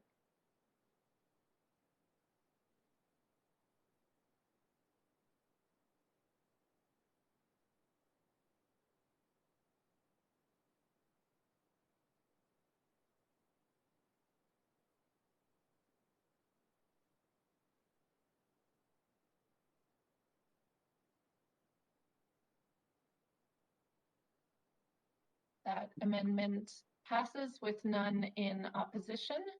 And so we'll move back to the amended motion, and I will hand the chair back to the mayor if you'll take it. Thanks so much. Thank you, Council, for that. I'll move on to Councillor Kirby-Yung for debate. Thanks, Mayor. I just want to really reflect and appreciate the work done towards this equity framework, and it's a milestone, but it's also a beginning. I think it's a starting point, and I appreciated the comments from our Chief Equity Officer in presenting that said that it's a process as well as an outcome. And so for me, it's really an evolution of the way of doing things. So it's not just the what we do, but it's also the how we do it. And I think that that's a sort of an important observation and a sort of a takeaway for me this morning, that this is really about sort of evolving our thinking, mindset, philosophy, and approach to how we fulfill the responsibilities that we have as a city, so that we are engaging in involving and lifting up all the residents of Vancouver. And so I think that's obviously important work, obviously particularly topical and sort of heightened, I think, emotionally in people's minds now with a number of the things that have happened, such as the discovery in Kamloops and sort of the struggles that we've seen people and various folks have during the pandemic, as well as racism. And it just seems that there has been such a rise in really challenging and sort of troubling situations and the impact on people and the discord, I think. So one of my hopes as well for an equity framework is that it can help to foster an actually productive dialogue across peoples that will help to move us forward. Because I think one of the biggest concerns that I have at this moment in time, I think it's happening, beyond Vancouver and certainly across the country and other places, but certainly in our city, which is our focus and our responsibility, is how dissonant and destructive a lot of the discord is that's happening now, and not providing a real opportunity to have a number of those conversations and put voices forward and for people to learn and discover and ask questions. And we do have to, I think, have also mentioned that, make space for that, and not sort of make people feel less than when they're expressing a genuine interest in wanting to learn, but at the same time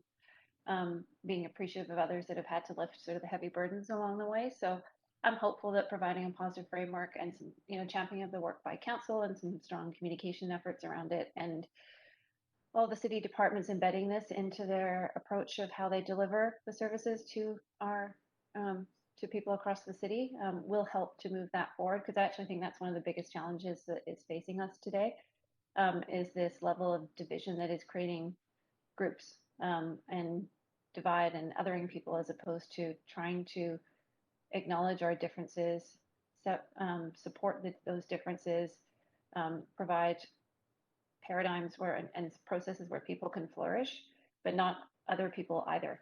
That we can kind of create one city that feels that they can belong and be part of. So that's sort of my high outcome. It's not one of those tangible, I spoke earlier about measurement and, how do we know where we are and how do we know when we've made progress? And so I recognize that that's a much more qualitative, intangible thing to measure.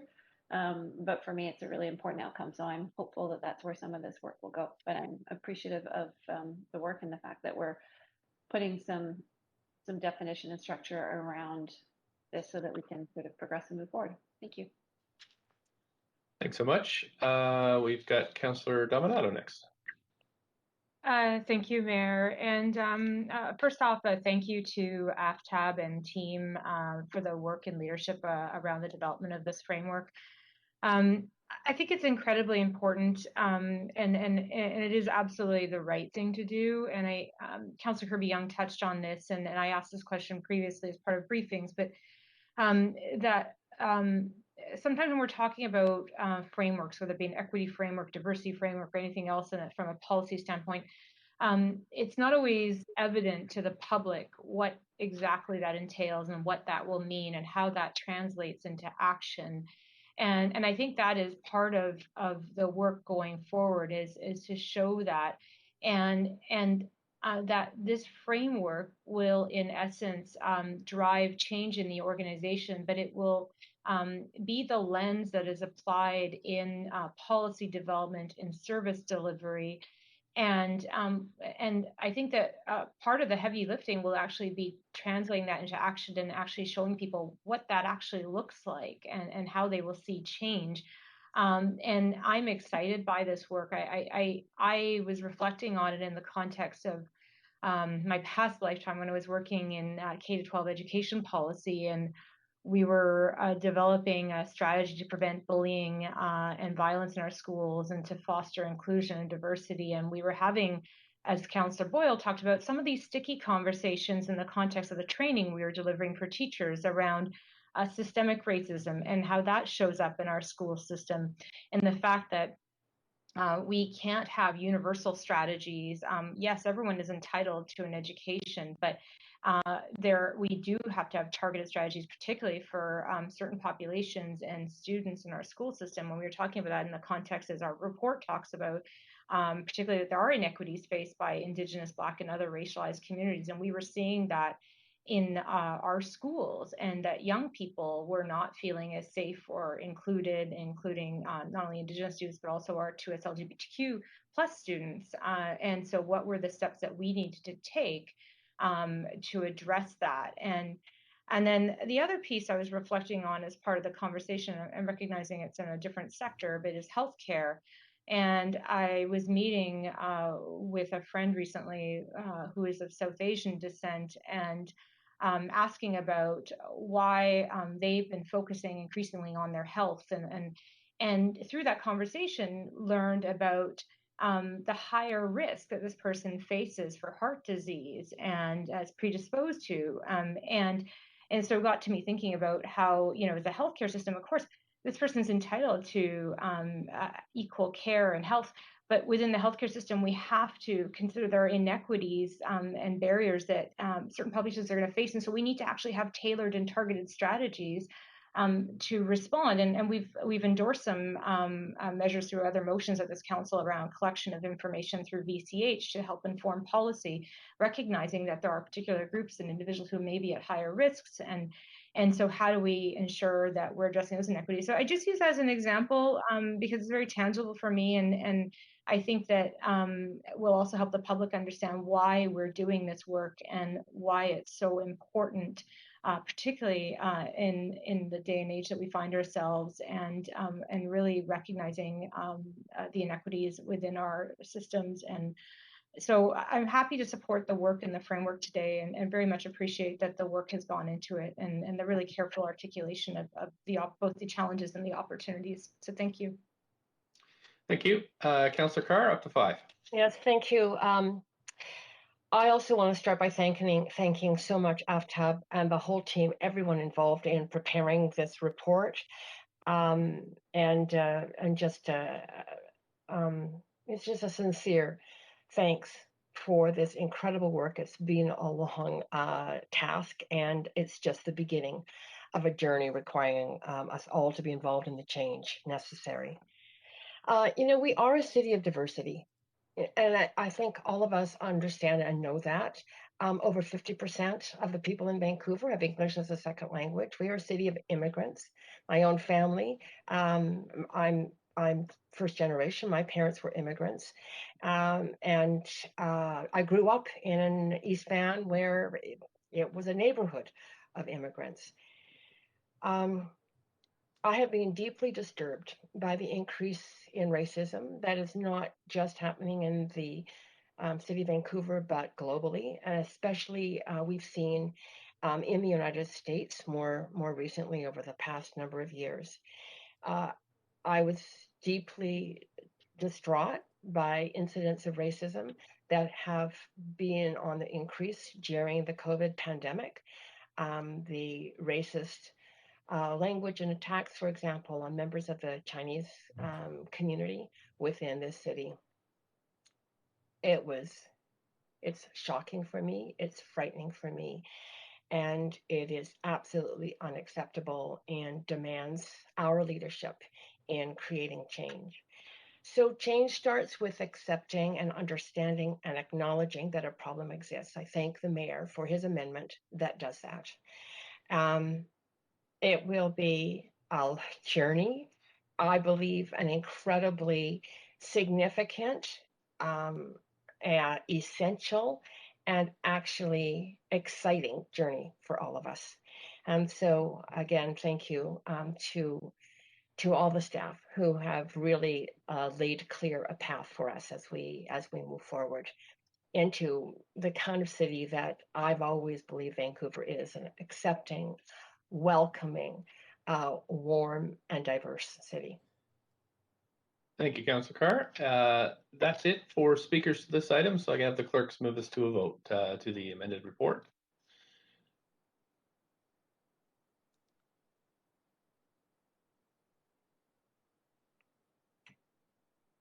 There we go. Thank you, Council. That's unanimous. So again, thanks to staff and speakers and to Council for that. Very much appreciate all that work and look forward to more that's to come. Okay, Council, we are now we're at 11:27, so we have about a half an hour left to continue with our business. We have the communications report was held by Councillor Dominato. Councillor Dominato, do you have questions or? Thanks, Mayor. And yes, I held this report largely for administrative purposes to amend it. And this is flowing from discussions with the Auditor General Recruitment Committee, on which I'm a member. And if staff could bring up the amendment, I'll speak to it briefly. Second. Okay, just need to, just actually need you to move the report first. Sorry, yes, I'll move the report, Mayor.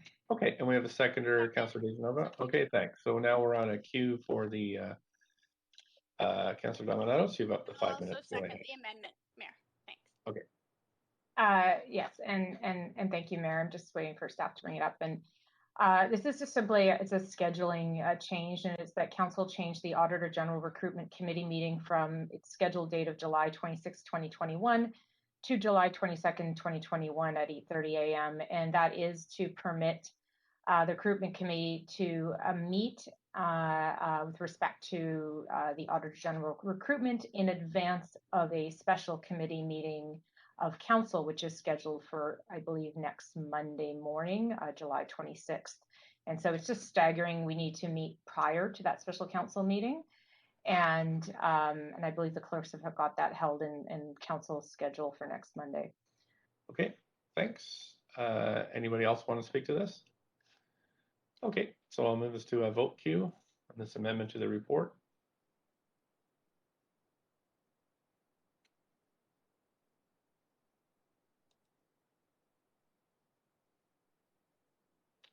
Councillor Swanson, there we go. Okay, thanks. That's unanimous, and I think I'm not sure if there's anything else. Do we need another vote on the amended report, clerks? I think we might. Yes, correct. Okay, anybody else want to speak to this amended report? Not okay. We'll move to a voting queue.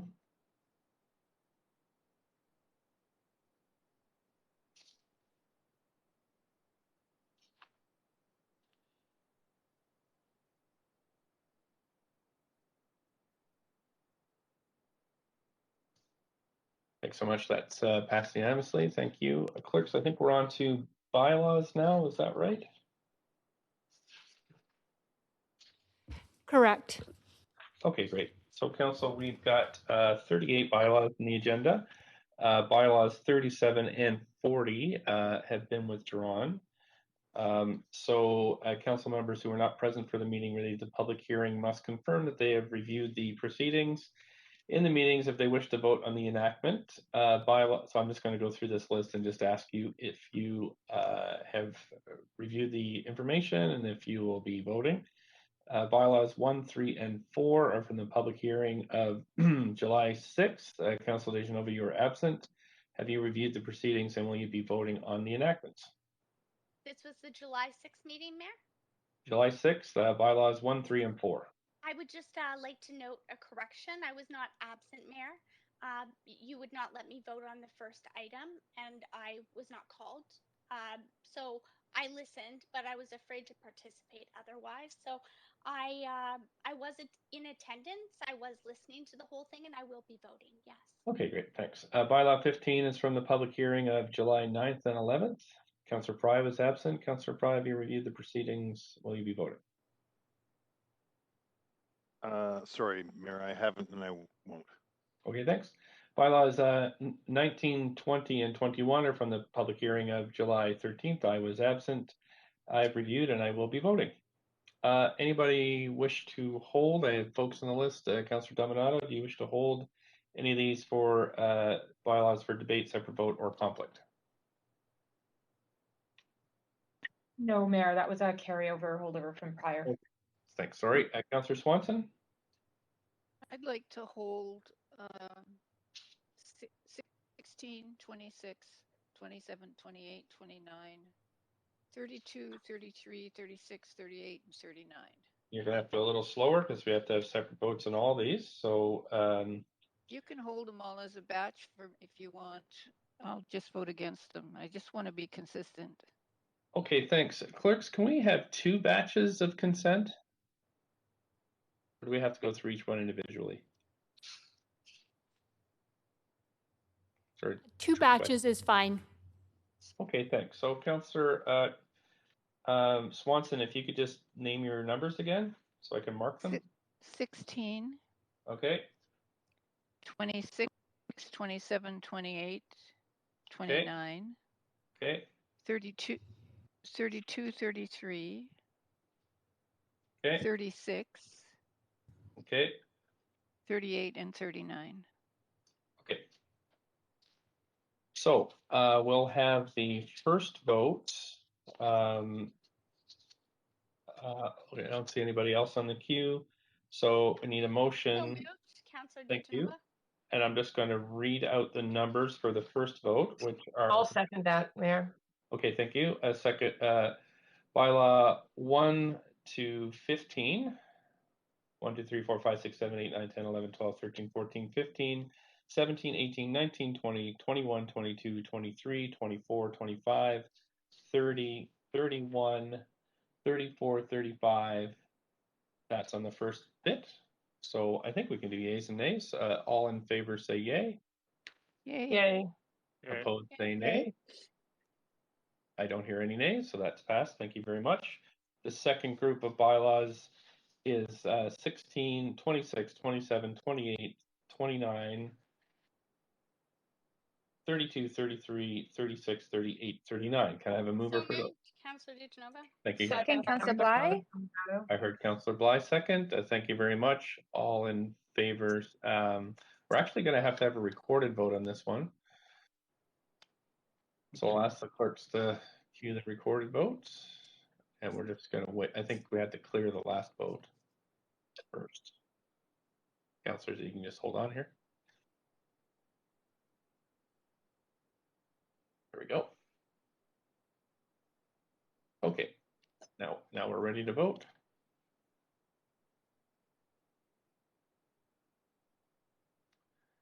that passes. Those bylaws pass with Councillor Swanson in opposition. Thank you so much, Council. We're finished with the bylaws. Now we're moving on to administrative motions at 11:35. We have 6. The first one is approval of form of development 1506 West 68th Avenue and 8405 Granville Street. If anybody wishes to declare a conflict of interest, just let me know verbally. Are there any questions to staff on this one? I see no one on. Move. Thank you, Councillor Carr. Thank you, Councillor Dejanova. Any discussion on this? Please put yourself on the queue. I'll move through these quite rapidly, so just shout out if I'm going too fast. So I don't see anybody else on the queue. Anybody on the queue? All those in favor of administrative motion 1, say yay. Yay. Yay. Opposed, nay. Thanks very much. That passes unanimously. Admin motion 2 is on the approval form of development 3435 Sawmill Crescent. Any conflict of interest? I don't see anybody on for questions. Move adoption, Councillor Dejanova. Thank you. Seconder? Second, Councillor Carr. Thank you, Councillor Carr. Any discussion? I see no one on the queue. All those in favor then say yay. Yay. Yay. Opposed, nay. Thank you. That's passed as well. We're on to number 3, approval of form of development 118 to 150 Robson Street. Any conflict of interest? Move adoption. Okay, I don't see any questions. So thank you, Councillor. Thank you, Councillor Carr. Any discussion? I see none. All those in favor, yay. Yay. Yay. Opposed, nay. That has passed unanimously. Thanks. There's 3 more of these, Council. Approval of form development 2543 Renfrew Street. Conflict, anybody? Nope. Questions to count? Questions? See no one on the queue. Mover, please. So moved, Councillor Dominato. Thank you. Councillor Dejanova, I heard as a seconder. Any discussion? I see no one on the queue. All in favor, yay. Yay. Yay. Yay. Opposed, nay. Great, that's passed too. We're on to number 5, approval of form of development 2603 Renfrew Street. Any conflicts? There's none. Questions to staff? See no one on the queue. Mover, please. So moved, Councillor Dominato. Thank you, seconder. Thank you, Councillor Dejanova. Councillor Weave. I heard second. All in favor, say yay. Yay. Yay. Opposed, nay. Great. We're on our last one. Various guidelines and policies. Any members wish to declare a conflict? No. Questions of staff? I see none. Mover, please. So moved, Councillor Carr. Thank you. Seconder? Anyone? Kirby-Yung. Thank you, Councillor Kirby-Yung. Any discussion? I don't see any. All those in favor, yay. Yay. Yay. Opposed, nay. Great. Thank you so much. That has passed. We are at 11:38, Council. We have 8 council member motions on the agenda today. We all council items have speakers, just so you know. The first member's motion is leave of absence. Thank you. This is for me for civic business on July 22nd from 1 to 5 and on July 29th from 9 to 12. Thank you, Councillor Dejanova, for moving. Seconder? Boyle. Thank you, Councillor Boyle. All in favor, yay. Yay. Yay. Opposed, nay. That's done. Okay, second one is Councillor Kirby-Yung, supporting community-led public safety in Mount Pleasant, and this motion is moved. So I'm going to stick you on the queue, Councillor Kirby-Yung, for up to 2 minutes for an introduction to this private member's motion. Yeah, thanks so much, Mayor. As you referenced, this motion is titled Supporting Community-Led Public Safety in Mount Pleasant, and it's an initiative that came forward from the community, from the Mount Pleasant BIA championing it, but working in conjunction with a number of different organizations in the Mount Pleasant area. And so I'm simply sort of the vehicle to bring this forward on behalf of the community. As Council knows and has affirmed its support previously, even through past budget discussions, and that recognize that the community policing area is one that has provided value to neighborhoods across the city. I think Council has demonstrated that by additional budget support during the budget process last year. For those that are not as familiar, and recognize that there's always a lot of learning that happens when motions are coming forward, that all the CPCs operate completely independently of the Vancouver Police Department. They are independent not-for-profit societies that are actually operated, staffed, and governed by volunteer members of the community. And they have the unique opportunity to leverage local knowledge of their specific neighborhoods and areas and work in partnership to support that. I think what's important to note with this one is that the groups behind this Mount Pleasant proposal really have a vision right off the get-go for this to be bridge gaps in connecting people to services, whether it's food, shelter, homelessness, and others, and that it has a broad base of support from a number of different organizations and service providers, such as, but not limited to, the Mount Pleasant Neighborhood House, Mount Pleasant Family Center, Mount Pleasant Community Center, Vancouver Crisis Center, operators of the supportive housing at Kingsway and Biltmore there, as well as a number of others. And I think councillors have received some communication about that. Should be noted that the Mount Pleasant population has been growing significantly in the city at a pretty substantive 25% increase in 5 years, and that the current CPCs under which this falls in Collingwood have a very large area to serve. Thanks. That's 2 minutes, and now you have questions for up to 1 minute. Councillor Dejanova, go ahead. Questions up to 1 minute. Nope, oh, yes, thank you. I do have a question. I'm wondering where you'd expect the budget to come from for this, Councillor Kirby-Yung, and are there any other communities that are seeking a community policing center, or that would be in the future that this would set precedent for? I'm not aware, to my knowledge, of other proposed new CPCs. I think that this was one that I'm aware of that was identified specifically in being underserved because the geographic area is so large in terms of Collingwood and the area that it covers. And the budget was the question. Yeah, I just finished the first one. I do know that the folks in Northeast Falls Creek feel that there's a bit of a gap in terms of them not fitting neatly into a specific catchment area. So they certainly have interest in being supported by CPC. And then, yes, with respect to budget, I'm proposing it comes forward as part of the draft budget so that council can consider that along with all of the other budget commitments that we have. And as you know, we have an established line item for community policing centers. Thanks. Councillor Boyle, up to a minute. Thanks. I'm curious to hear, given many of the examples you outlined are not traditional policing responsibilities, I'm curious to hear why you are recommending a community policing center rather than resources that address the numerous issues that you presented in a non-policing manner, I suppose. Yeah, thanks for the question, Councillor Boyle. And I would probably reframe that a little bit, say I'm not suggesting this, it's coming forth, as I mentioned, from the community and a number of different organizations, including a lot of those social service providers that are operating in the area, such as the supportive housing operators and others that see, I think, a benefit in bridging sort of between the services that they deliver and that they offer and what traditionally policing has. And so I think that was the philosophy from the community's perspective. Thanks. I have a quick question for you, Councillor Kirby-Yung. So the money for community policing centers flows through the police board. I think that's my understanding. And the operational aspects of support come from the Vancouver Police Department. So I'm just wondering why this isn't something the board would deal with first before we deal with it. Yeah, thanks for the question, and it's a good one. I think it's because, as I mentioned earlier, that they're independent societies and they don't report to the police department. And as you mentioned, the money flows through the city, and it's simply a flow through in terms of. It flows through the board though, not through the city. Yeah, I'm just trying to answer that. The money flows through the police department, but the police from the city in terms of the operational support. So in order to pay for their leasing, their office, et cetera, my understanding, only financial support that VPD provides specifically is the assignment of an MPO. No, it's the board though. It's not council. It's the board the money flows through. I'm trying to answer your question, Mayor, but I'm sorry, that's my time. Okay, Councillor Fry, up to a minute.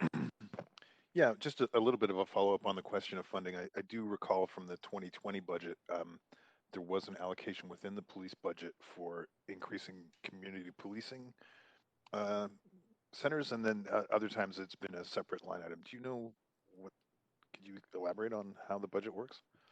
Yeah, my understanding, as I said, is that there's a specific funding amount that is targeted and approved by council for CPCs.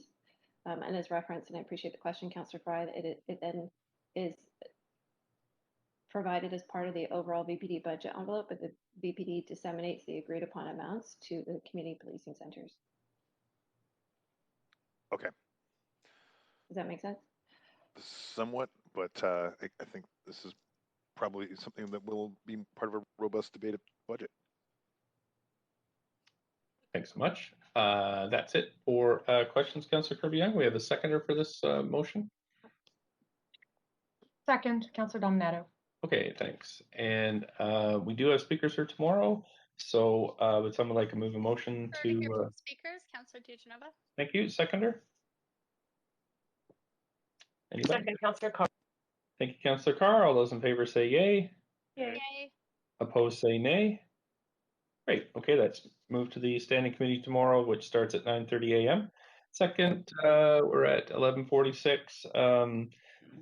Motion 3 is considering youth housing needs within the city's housing strategy. Councillor Dominato, you're up for 2 minutes. Thanks, Mayor. Yeah, so in brief, I've been wanting to bring this forward for some time. This is when I first got engaged with the Housing Vancouver strategy, and with the various reports back that we've had, a lot of it is largely focused on reporting on income bands and affordability. And while that is part and parcel of serving youth, and the strategy recognizes that youth, along with a number of other populations, are vulnerable and in need of housing, I have wanted us to have more of a youth-oriented lens on opportunities that might present themselves. And you'll see in the motion it talks about that youth are often overrepresented. We know in our last homeless count, it was 9% of individuals who are identified as homeless in the city of Vancouver are actually youth. Particularly youth aging out of care is a high vulnerability. They often end up disconnected from services and supports. And agencies that are supporting youth aging out of care, for instance, are looking for housing. And I spoke with one of those agencies, and they were going to hire someone to find housing, and realized it wasn't worth their investment of hiring a person to do that, because they would go and do searches and they couldn't find any affordable housing on the market that would be suitable for youth. And there are models out there. BC Housing has explored this in terms of ways to support youth, whether it be youth aging out of care, youth struggling with mental health and addictions. And I would like us to, through this motion, to indicate that this is a priority. We want to be looking more closely at this as part of our ongoing policy work. And I was very intentional of not saying, let's create a new strategy. We have a lot of strategies already in the city and the council. But to really embed this as a lens and to engage with some of these youth serving agencies around how we can collaborate and work more closely, and work with the private sector as well and private market to deliver housing that is suitable and affordable for youth, whether youth aging out of care or youth who may be vulnerable or prone or at risk of homelessness. And so that is the thrust of the motion. I'm happy to take questions. Thanks. Councillor Swanson, up to a minute. How do you propose that working with the private sector to build housing could be affordable for youth aging out of care? There's an opportunity to work with the private market. I mean, the private market now delivers housing. It can also be done through nonprofits. That's not the focus of the motion, is the how, it's the what. What's the outcome we want to get to? And we want to be able to enable housing that is suitable for youth. And there are different ways of doing that. There can be fully furnished homes and units. But that's a conversation. That's why it's not prescriptive. It's for staff to go do the research, to go speak with the different agencies who are involved and have ideas around this. Okay, thanks. Thank you. Councillor DeGenova, up to a minute. Thanks. Councillor Dominato, I'm sorry to put you on the spot, but I don't actually have the answer to this one, and I was hoping you did. How many nonprofit organizations that serve Vancouver provide specific services such as housing or looking to provide housing to youth? I don't know the exact. I don't know the exact number of agencies that are doing that, but there are a number in the city of Vancouver that deliver. I've met with Covenant, I've met with Family Services of Greater Vancouver, Kettle Directions, there's others that serve youth, but I don't have a number, Councillor DiGenova. No worries. It's nice to know that there are some, and I know a number of them too, but was hoping maybe for more information on that. But thank you very much, and I've met with a few of them too. Thank you. That's it for questions. So we have speakers to this one too. We need a seconder though for this. Fry, second. Councillor DiGenova. I heard Councillor Fry first. Move referral? Yeah, thanks. So we have a speaker. So yes, Councillor DiGenova, move referral, seconder. Fry. Thank you, Councillor Fry. So that has moved to tomorrow at the standing committee meeting, starting at 9:30. Number 4 is a motion moved by Councillor Fry on ambulance services. Councillor Fry, please go ahead up to. Yeah, thanks, Mayor. So I think many of us were shocked and maybe even appalled at some of the delays during the heat dome effects and some of the challenges in for first responders due to a lack of ambulances. And as council will know, ambulances are tasked and funded by the province to transport patients to hospital. Police can't do this, fire can't do this. These can certainly be first responders, but the role of ambulance through the BC Emergency Health Services is to move patients to hospitals. Over the last 10 years, we have lost a significant number of ambulance stations in the city of Vancouver, to the point that we now have 4 ambulance stations for the entire city of Vancouver. Ambulance stations are where the paramedics sort of chill out and wait for the call, and where their vehicles and equipment is stored. Those 4 locations are all leased locations, one of which very close to City Hall, in the context of the Broadway plan, a single-story low-rise building that's not ideal for in the development context. Similarly, there's one at Arbutus and 14th, where we're seeing a lot of new development happening. The one in the downtown east side is got vacant lots for sale on either side of it. So there is a real risk to the viability of ambulance stations in the city of Vancouver, again, which are fully funded by the province. But in the case of lease lands on very development potential kind of spots, we do see the potential for even less ambulance services. And indeed, South Vancouver is currently served by Richmond. So it's looking at how we can, Richmond has actually introduced a co-located fire and ambulance. We're at the 2. You do have a question though, Councillor DiGenova, up to a minute. Thanks, Mayor.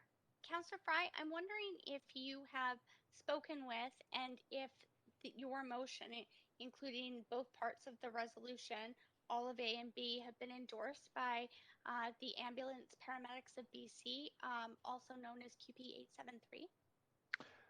Yes, as a matter of fact, I have spoken to Troy Clifford around this very thing, and I will add that he spoke very highly of your father, who is working on. Okay, I'd just like to please focus on the question, Councillor Fry, only because I have a moment, but I'd love to hear more about that later. Thank you. I'm sorry. Sure. Well, only just yes, I have spoken to him, okay. and he's supportive, and he's and I will say supportive of this. Yeah, and he brought up the work in West Vancouver, where West Vancouver is looking to co-locate a fire and ambulance station, where they'd be leasing it to the province. Okay, thanks, Councillor Fry. Sorry to cut you off. Minute goes fast here. Thanks, Councillor Boyle. Up to a minute. Thanks, Councillor Fry. I appreciate all the thoughtful work you've done on this. I'm just interested to know, I assume you submitted this prior to the provincial announcement last week from Minister Dix about some work that they're doing on the file. So I'm interested to know if anything changes from that, or what role you think, what work you think the province is willing to undertake on this. Yeah, I tried to keep this from treading too much into really what provincial jurisdiction is, and focus on how we can make physical space available for ambulance stations in the city of Vancouver. And as mentioned, so Richmond has a co-located fire and ambulance station. Port Moody and Coquitlam are both doing the same, and West Vancouver is contemplating the same. So really, it's looking at without getting into the role of ambulance, which is provincial, is where we can find spaces in the city of Vancouver so that we have ambulance stations at all. Okay, appreciate that. Thanks. Thanks. Don't see any other questions. Can I have a seconder for this? Second, Councillor Dominato. Thank you. We have speakers for this, so could I have a motion? Thank you, Councillor DeGenova. Yep, seconder. Second, Councillor Bly. Thank you, Councillor Bly. Okay, we've moved on. Council, we are at 5 to 11, but we're making good time here. So we just have a few. I'm wondering if folks would be open to extend with we'd an extend it. hour-long break after, Mayor? Yeah, that sounds good. Yeah, so we have a motion then to extend to finish the business of this regular council meeting. And then we would have a full hour for lunch before we reconvene in camera. However, that said, the in-camera meeting may stretch beyond 3 p.m. So if can I have a seconder for that? Second. Councillor Bly. Mayor, I have a point of information. Okay. I don't know if we can do that here. I think this is debatable. So, right. So you have a point of information? Yeah. Okay. Sure. Go ahead. I just wanted to clarify. It's my understanding that there are 2 new motions under new business. So we're, I guess, are we extending to do all of that work, yep. which could take a little while? Right to adjournment. Yeah. Okay. Thanks. All in favor of that, say yay. Yay. Yay. Opposed, nay. Okay, great. We are extended. Thank you. I'll just try to move this through quickly. We have a second motion 5 from Councillor Fry. Councillor Fry, you have up to 2 minutes for. Sorry, I was going to clear this queue. You go ahead and start. I'll just queue you up here. Sure. Thanks, Mayor. And really, this is me bringing this forward as council's liaison on the Vancouver City Planning Commission. I was very pleased and impressed to deliver this memo from the VCPC that was authored, I think, primarily by Gabrielle Peters and Amina Yassin, both who have really jumped in, and I would say with some very rapid response and really thoughtful considerations, in particular with a lens from an accessibility perspective and a BIPOC perspective and just a vulnerable populations perspective as to what the city of Vancouver can do, ironically from a more equity framework kind of perspective, in recognizing that we are in a climate emergency, and this sadly won't be the first or last time we experience some extreme heat and air quality issues, and likely again this summer even. So what can we do as a city? And I think there's some incredibly thoughtful and important considerations in this memo. So bring it forward, and I understand Gabrielle Peters will be speaking, as will the VCPC. Second, Councillor Kirby-Yung. Thanks so much. We didn't have any questions for that one, so we can have a seconder. And we also have speakers to this, so could we have a seconder to hear? Oh. Thank you. Yep, that's fine. Referral's fine. Do we have a seconder for that? Second. Okay. All in favor? Yay. Yay. Yay. Opposed? Great, thanks very much. That's referred to tomorrow as well. Okay, now council, we have notice of council members' motions as the next point of business. And Councillor Kirby-Yung, go ahead. Yeah, thank you. I have one notice of motion, which is titled Addressing Vancouver's Hotel Room Shortage. And that would be for the next council meeting, which is scheduled for September 21st. Thank you. Councillor Boyle. Thank you, Mayor. I'm just pulling it up so I get the title correct. I have a notice of motion for the first council meeting in September entitled Acting on the Climate Emergency by Opposing the Tilbury LNG Phase 2 Expansion Project. Okay, thank you. I am also giving notice for the September 21st council meeting establishing a Friendship Cities program in the city of Vancouver. And we have next to you have Councillor DeGenova. Yes, I have notice of motion, or I'm giving notice on a motion for the next meeting titled Effective and Equitable Staffing for Council. Okay, thanks so much. And I don't see anybody else on the queue for notice of members' motions. So I'm going to move to new business. We have two already notified new business items. First is a request for leave of absence. Councillor Boyle for civic business for meetings on Thursday, July 22nd from 12 to 3:30. So moved. Thank you. Councillor Carr, seconder. Second, Councillor Bly. Okay, I think I heard Councillor Bly there. All in favor, yay. Yay. Yay. Opposed, nay. Thanks, that's passed. The second is a request for leave of absence for Thursday, July 22nd for civic business for me from 9:30 to 12 p.m. I heard a mover. I'm not sure who it was. Councillor Sorry. DiGenova. Thank you. Seconder. Second, Councillor Carr. Thanks. All in favor, yay. Yay. Opposed, nay. Great. Thanks. That's passed. Okay, so now we're on to items of new business. Councillor Boyle. Go ahead. Thanks, Mayor. I circulated a new business motion as urgent business earlier this morning, as Council knows, and it is a request that came out of the UNDRIP task force's first meeting last week. Second, Councillor DiGenova. Thank you, Councillor DiGenova. I'll just describe it for a moment to say the province is undertaking engagement and soliciting feedback from First Nations and Aboriginal groups across the province about their DRIPA action plan, their Declaration on the Rights of Indigenous People, and Musqueam, Squamish, and Tsleil-Waututh nations are working to request within that DRIPA action plan that local governments be included to support the work that the City of Vancouver and MST have committed to engaging in on implementing UNDRIP. And I'll just say I'm bringing this forward as new business because the submission deadline for the province is July 31st, and the nations are working on a letter, drafting a letter themselves that simply asks that support for local governments and First Nations engaging in this work be included as part of the DRIPA action plan, and it was recommended that Council specifically give some direction on that front as well.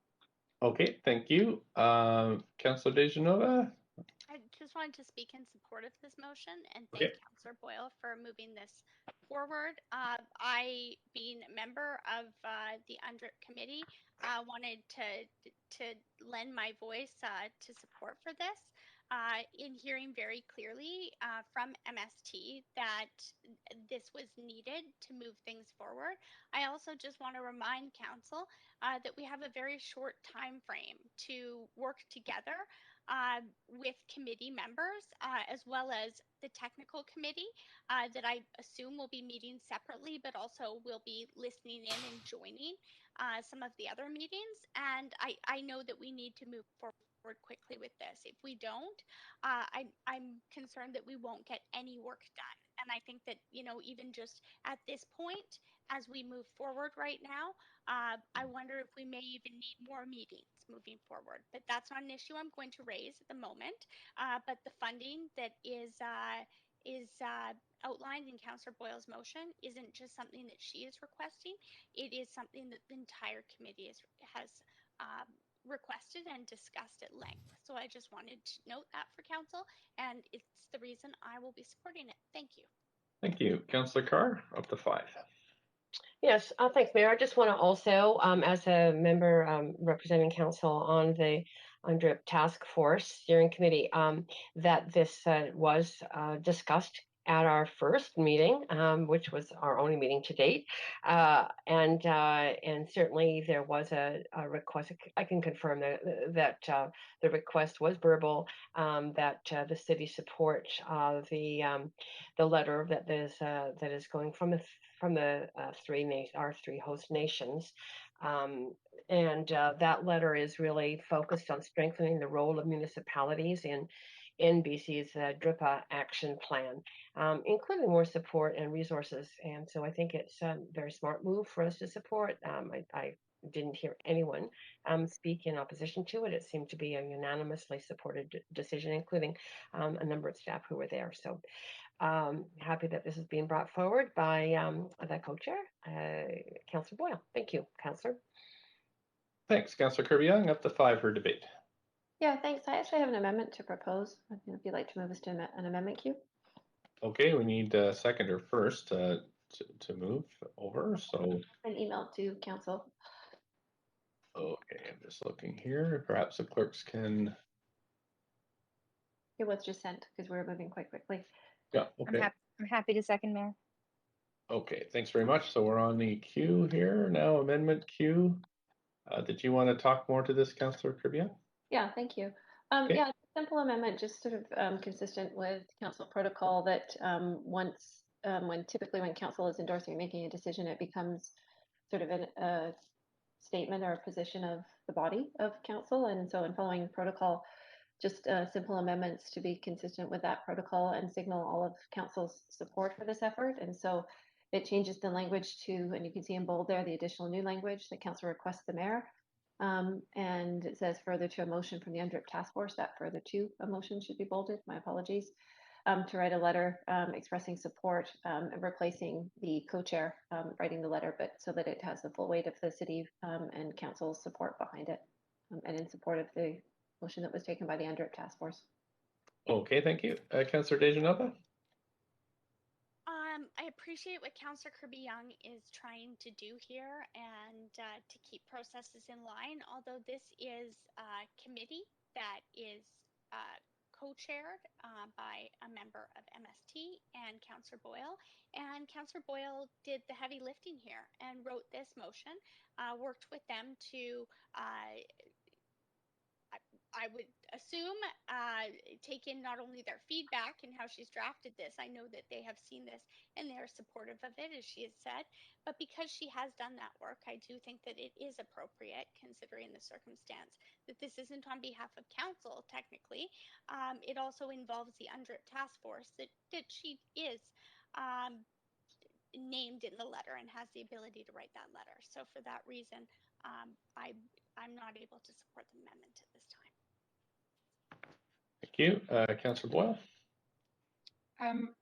Thanks. I'll just say I don't actually really care who writes the letter, and I'm sort of confused as to why this.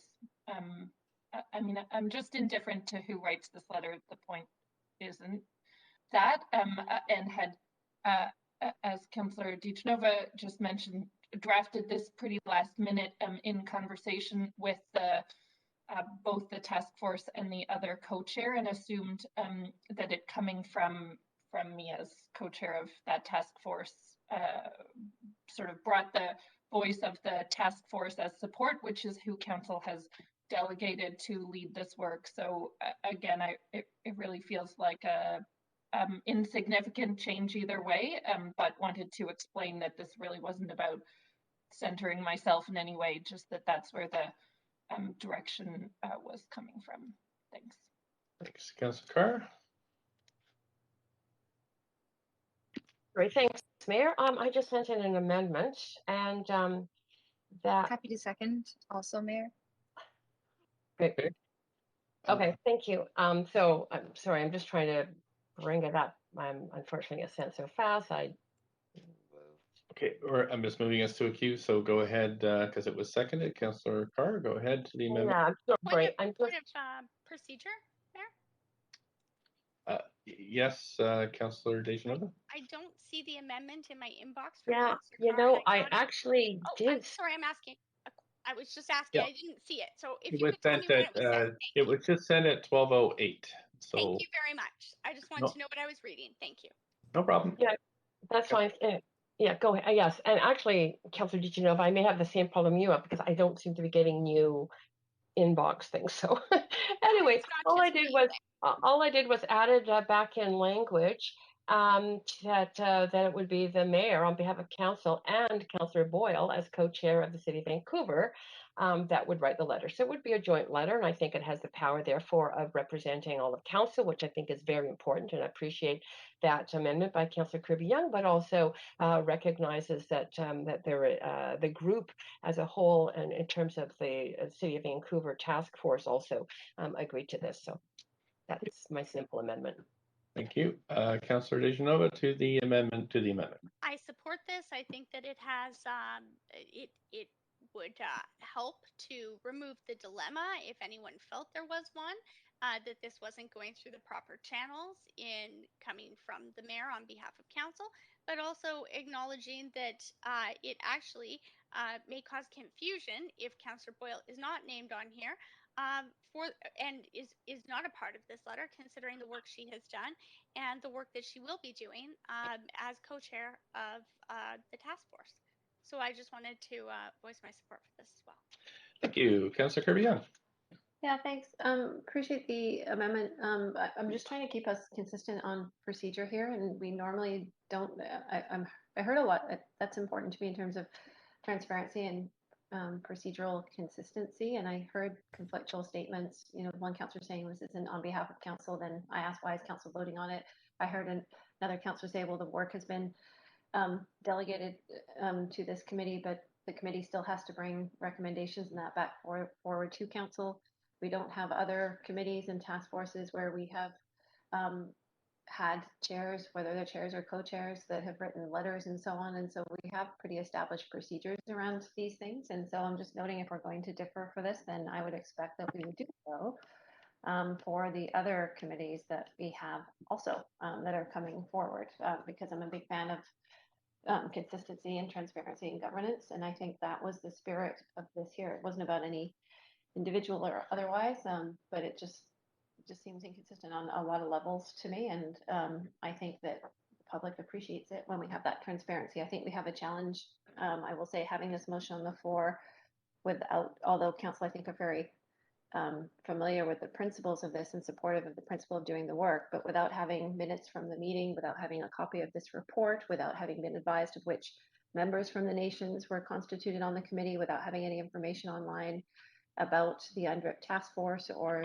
the meetings when they're taking place, or ability for anybody to watch participate in them. There's a lot of flying blind here, and I'm trying to sort of shore us up in terms of having, you know, really good, defensible, consistent protocol and transparency into the work that we are doing. So that was the spirit behind this, and I hope that council will, you know, sort of appreciate and consider that. Thank you. Thank you. I don't see anybody else on the queue, so I'm going to call a vote on this amendment to the amendment.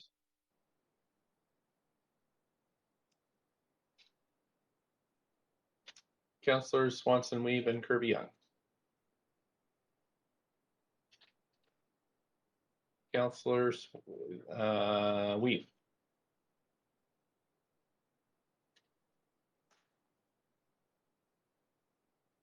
Great. That passes. Thank you, with Councillor Kirby-Yung in opposition. Now we're going to go back to the amendment queue. Councillor Carr, anything else you have? No, I'm good. Thank you. Thank you. Councillor Dejanova, you have 4 minutes. I wanted to note that to the amended amendment, I now can support it. I said before I wouldn't support it, but the change in language has changed that for me. So I wanted to clarify that I will be supporting this now. Great, thank you. We can call a vote on this amended amendment now. Just get the clerks to clear. Yep, there we go.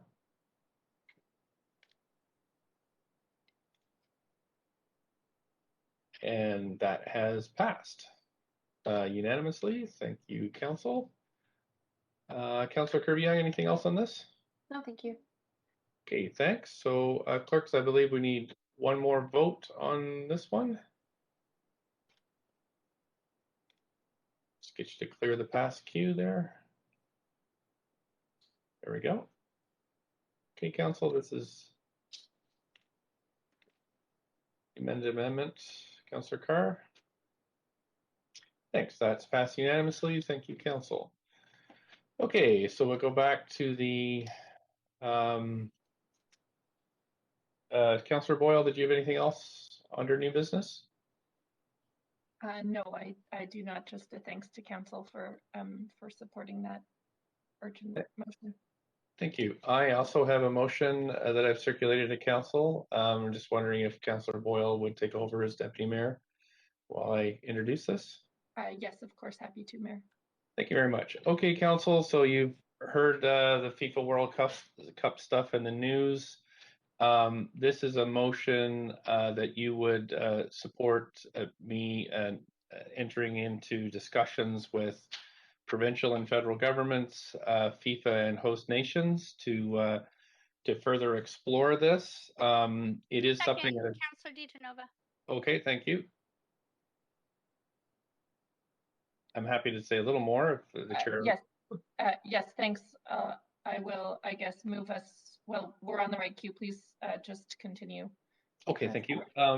Yeah, so council, the Canada agreed with Mexico and the United States to host the 2026 FIFA World Cup. I think up to 10 games in Canada. It's a bit complicated, but Pavco is owns the BC Place Stadium, and it's the only venue that's suitable for hosting World Cup games in British Columbia. Early in 2017, it was made pretty clear by the provincial government that there wasn't an interest in hosting games, and so that left Montreal, Toronto, and Edmonton as the three cities that were considering hosting games. Montreal pulled out earlier this month because of cost implications for their city, perhaps up to $1 billion to refit their stadiums.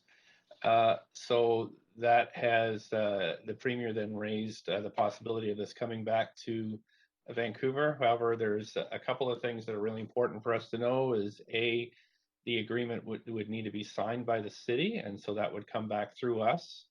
And there is a significant requirements for us. For example, it's not only hosting the games, there may be events prior to and post the World Cup matches. However, there could be up to a 30-day festival that we'd be required to host. All of that can lead to significant costs of tens of millions of dollars.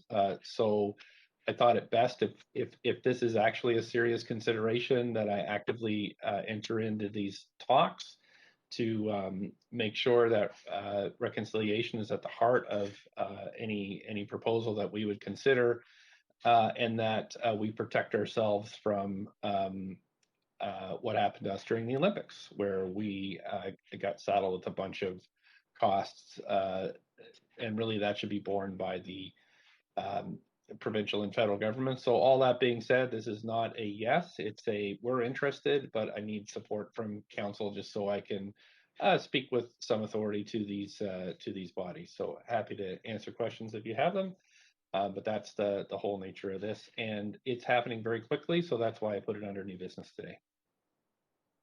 Thank you very much, Mayor. Councillor DiGenova, you are next on the list. Thanks very much. I have some comments in support, but I was also hoping, Chair, if I could ask a point of information through Mayor Stewart, if that was possible. That is possible. Go ahead and ask the point of information, and then I can direct it. Thanks. I do have two. My point of information is a question for Mayor Stewart as to whether or not sorry, Councillor DiGenova, sorry to interrupt for a moment. I'm just going to ask that the clerks advance you on the queue and start your timer, just so. Okay. Can we start everyone's timers too? Thanks. Yes, I don't have the panel. I know, I understand. Thank you. Go right ahead. Great. So my point of information, Mayor Stewart, is for public knowledge. Have you spoken with our staff specifically in sport hosting, or had any comment back from them or the city manager that this would be something that staff could undertake? This is work that we currently could undertake and actually have a department and dedicated staff for this at the City of Vancouver. Just wanted to confirm that. I have spoken extensively. Again, this kind of caught us a little by surprise. I think it was last week when this is announced. So I have spoken with the city manager, who actually raised the issue of indemnification for us, and I did get a briefing from Sport Hosting on this. So the thing is, most of the work now is for me in my office. with some support and expertise. But I don't think this will be onerous work unless actually it's coming, and then it's a lot more work, and that would be coming back to council for decision. So it's just to kind of what's going on, how are we involved? Yeah. I just wanted to make sure for public record that we do have those kind of staff. We wouldn't need to Absolutely. go hire Oh, this no. kind of staff. We have the best staff. I know we do, and a shout out to Michelle Collins and her team. But also just wanted to ask if I may, Chair, another point of information. They'll let you direct. Again, it was intended to be a question for Mayor Stewart, and it's when we had the last FIFA championship here in Vancouver, the Women's World Cup, we had opportunities for underprivileged youth, and I really appreciate the lens of reconciliation that's been put on here. I'm not proposing an amendment, but would you envision those same opportunities being available to underprivileged, vulnerable, and marginalized communities, and especially youth, to benefit from this? Yeah, I don't know a lot of what's included in the packages or what comes yet. That's the information I'm hoping to get from FIFA and senior governments, but absolutely youth should be the center of this, and would definitely add that informally at this point. If there was some formal condition that the city wanted to add on to our participation, then definitely entertain that. That's a good suggestion. Thanks. And entertain, no pun intended, is what I was going to say when John Horgan, actually our premier, said those words. But I do want to thank the mayor for bringing this motion forward. It's something that I will support, and I urged council when I brought forward a motion on hosting a future Olympic Games, Winter Olympic Games, and appreciated the mayor's support and dedication to that too, and what he's done to move that forward as well. I said we should leave no stone unturned for economic opportunities in our city, and that includes social enterprise and opportunities that could benefit not only, and I agree, it has to 100%. It's a non-starter if our nations aren't involved, if MST is not involved. But also, there has to be benefit for the most marginalized and vulnerable people in our communities. And when we see what that is, then we can decide if that's enough. But if we don't move forward, we'll never see what could have been and the possibilities there. So I do appreciate this. And just as I said then, I would support more of this. I'm supporting this with my vote, and I'm crossing my fingers and very hopeful. Also have to say, just throwing it in there as a proud Italian Canadian, just on the heels of the Euro World Cup and Italy's win, so we don't have to go all the way back years and years ago. We have a recent win. I have to say that I think there was a lot of celebration, and it was nice to see, especially as we move forward with this restart phase. So leave no stone unturned for opportunities for our city, and if we do, another city will pick this up. I think that we owe this to the residents of Vancouver, and by that I mean all of the residents of Vancouver, to see what we can do to bring this to Vancouver. So thank you, Mayor Stewart. I will be supporting this. Thank you, Councillor DiGenova. Councillor Kirby-Yung, you're up next. Thanks, Chair. I have a simple amendment. Okay. And I see it's on the screen and was circulated to council. If there's a seconder, then I'm happy to move us to an amendment queue. Second. Great. Thank you, Mayor Stewart. So I'll ask the clerks to move us to an amendment queue and have you speak to it then, Councillor Kirby-Yung. Great, thank you. Yeah, it's a simple amendment, and it's an acknowledgement that in addition to the very significant community sort of spirit building and community development efforts, as well as sport development for younger people in sport and up and coming athletes and supporting that, that large events like this can have, they also are a tremendous benefit to our beleaguered tourism industry that has been so decimated and hard hit by the pandemic. And with all of the large major events that the city has hosted, from Olympics to FIFA to others, and I'm naming Tourism Vancouver specifically here, and I think it's important to recognize them. They are usually very instrumental in bids and ensuring that a host city can provide all of the necessary support, and that often includes things like identifying hotel room blocks, looking at the calendar of events relative to other events, ensuring that other large events, conferences, planning, et cetera, planned around that so as to sort of facilitate enabling attention to that one and inventory in the city. And so for that reason, I wanted to recognize that traditionally large sort of the group of key partners around the event have included Tourism Vancouver, and I think it's really important that we work with them closely moving forward on these opportunities as we did in terms of bringing the Formula E opportunity forward, which is now happening next year, and also in considering FIFA for 2026. So that's the spirit of the amendment. Thank you very much, Councillor Kirby-Yung, and I don't see any other speakers to the amendment, so I'll ask the clerk to move us to a vote on the amendment.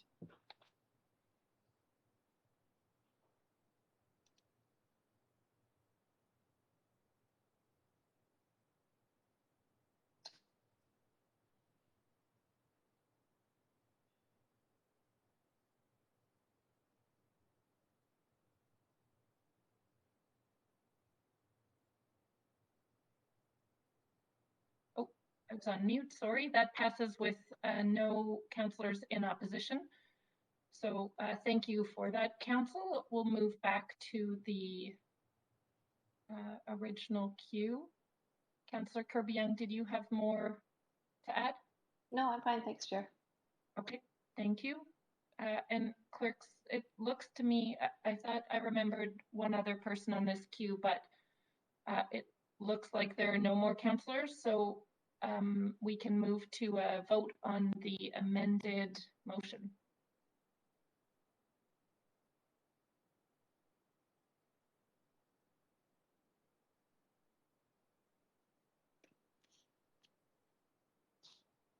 And that passes unanimously.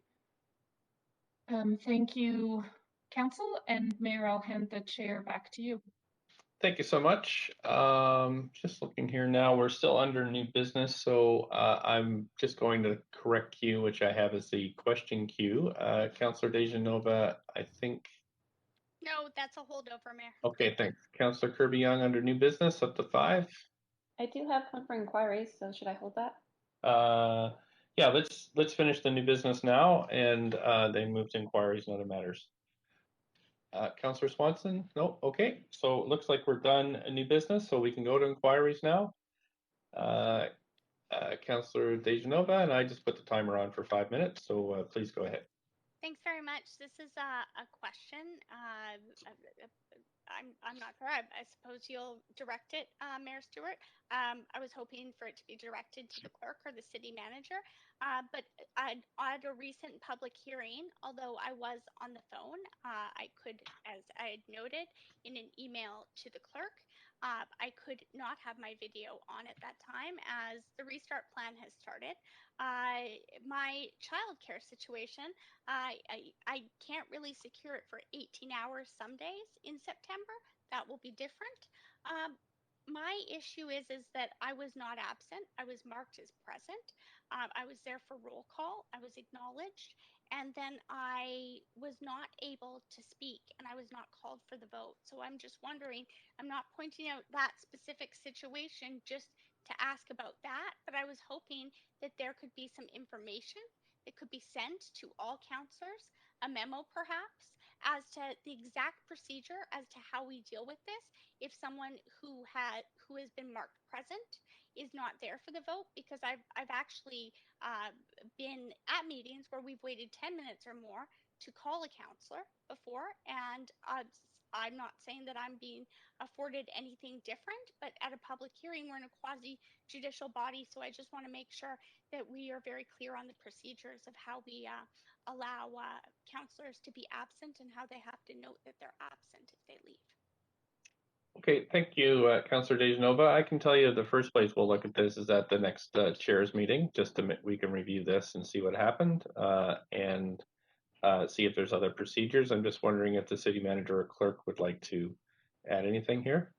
Yeah, thanks, Mayor Stewart. We're certainly happy to follow up with a memo to council outlining the procedures as we understand them. That's not a problem. Maybe we'll wait for the memo and then we can discuss the memo at the chairs meeting. And so. I just wanted to note that I in no way am noting that I'm treated different than others, although I have seen different variations of this, and I also understand how hard it can be to chair a meeting after a very long day. But I do want to make sure that as we move forward, I think that this is also a legal issue as we sit in public hearing as a quasi-judicial body. Thank you. Okay, thanks. Councillor Swanson, up to 5. I have 3 inquiries. The first one is, a while back we got a memo on the renoviction and demoviction motion that passed in October, but the memo didn't deal with some important parts of that motion, namely the parts of having staff report back on how to, if the city could do things to make it so people who are reno or demo evicted could get put into new places at the same rent and have the right of refusal in the new place at the same rent. And so my question is, when will we see some actions on these parts of the motion, or does staff consider that work completed? That's the first inquiry. The city manager? Yes, thanks.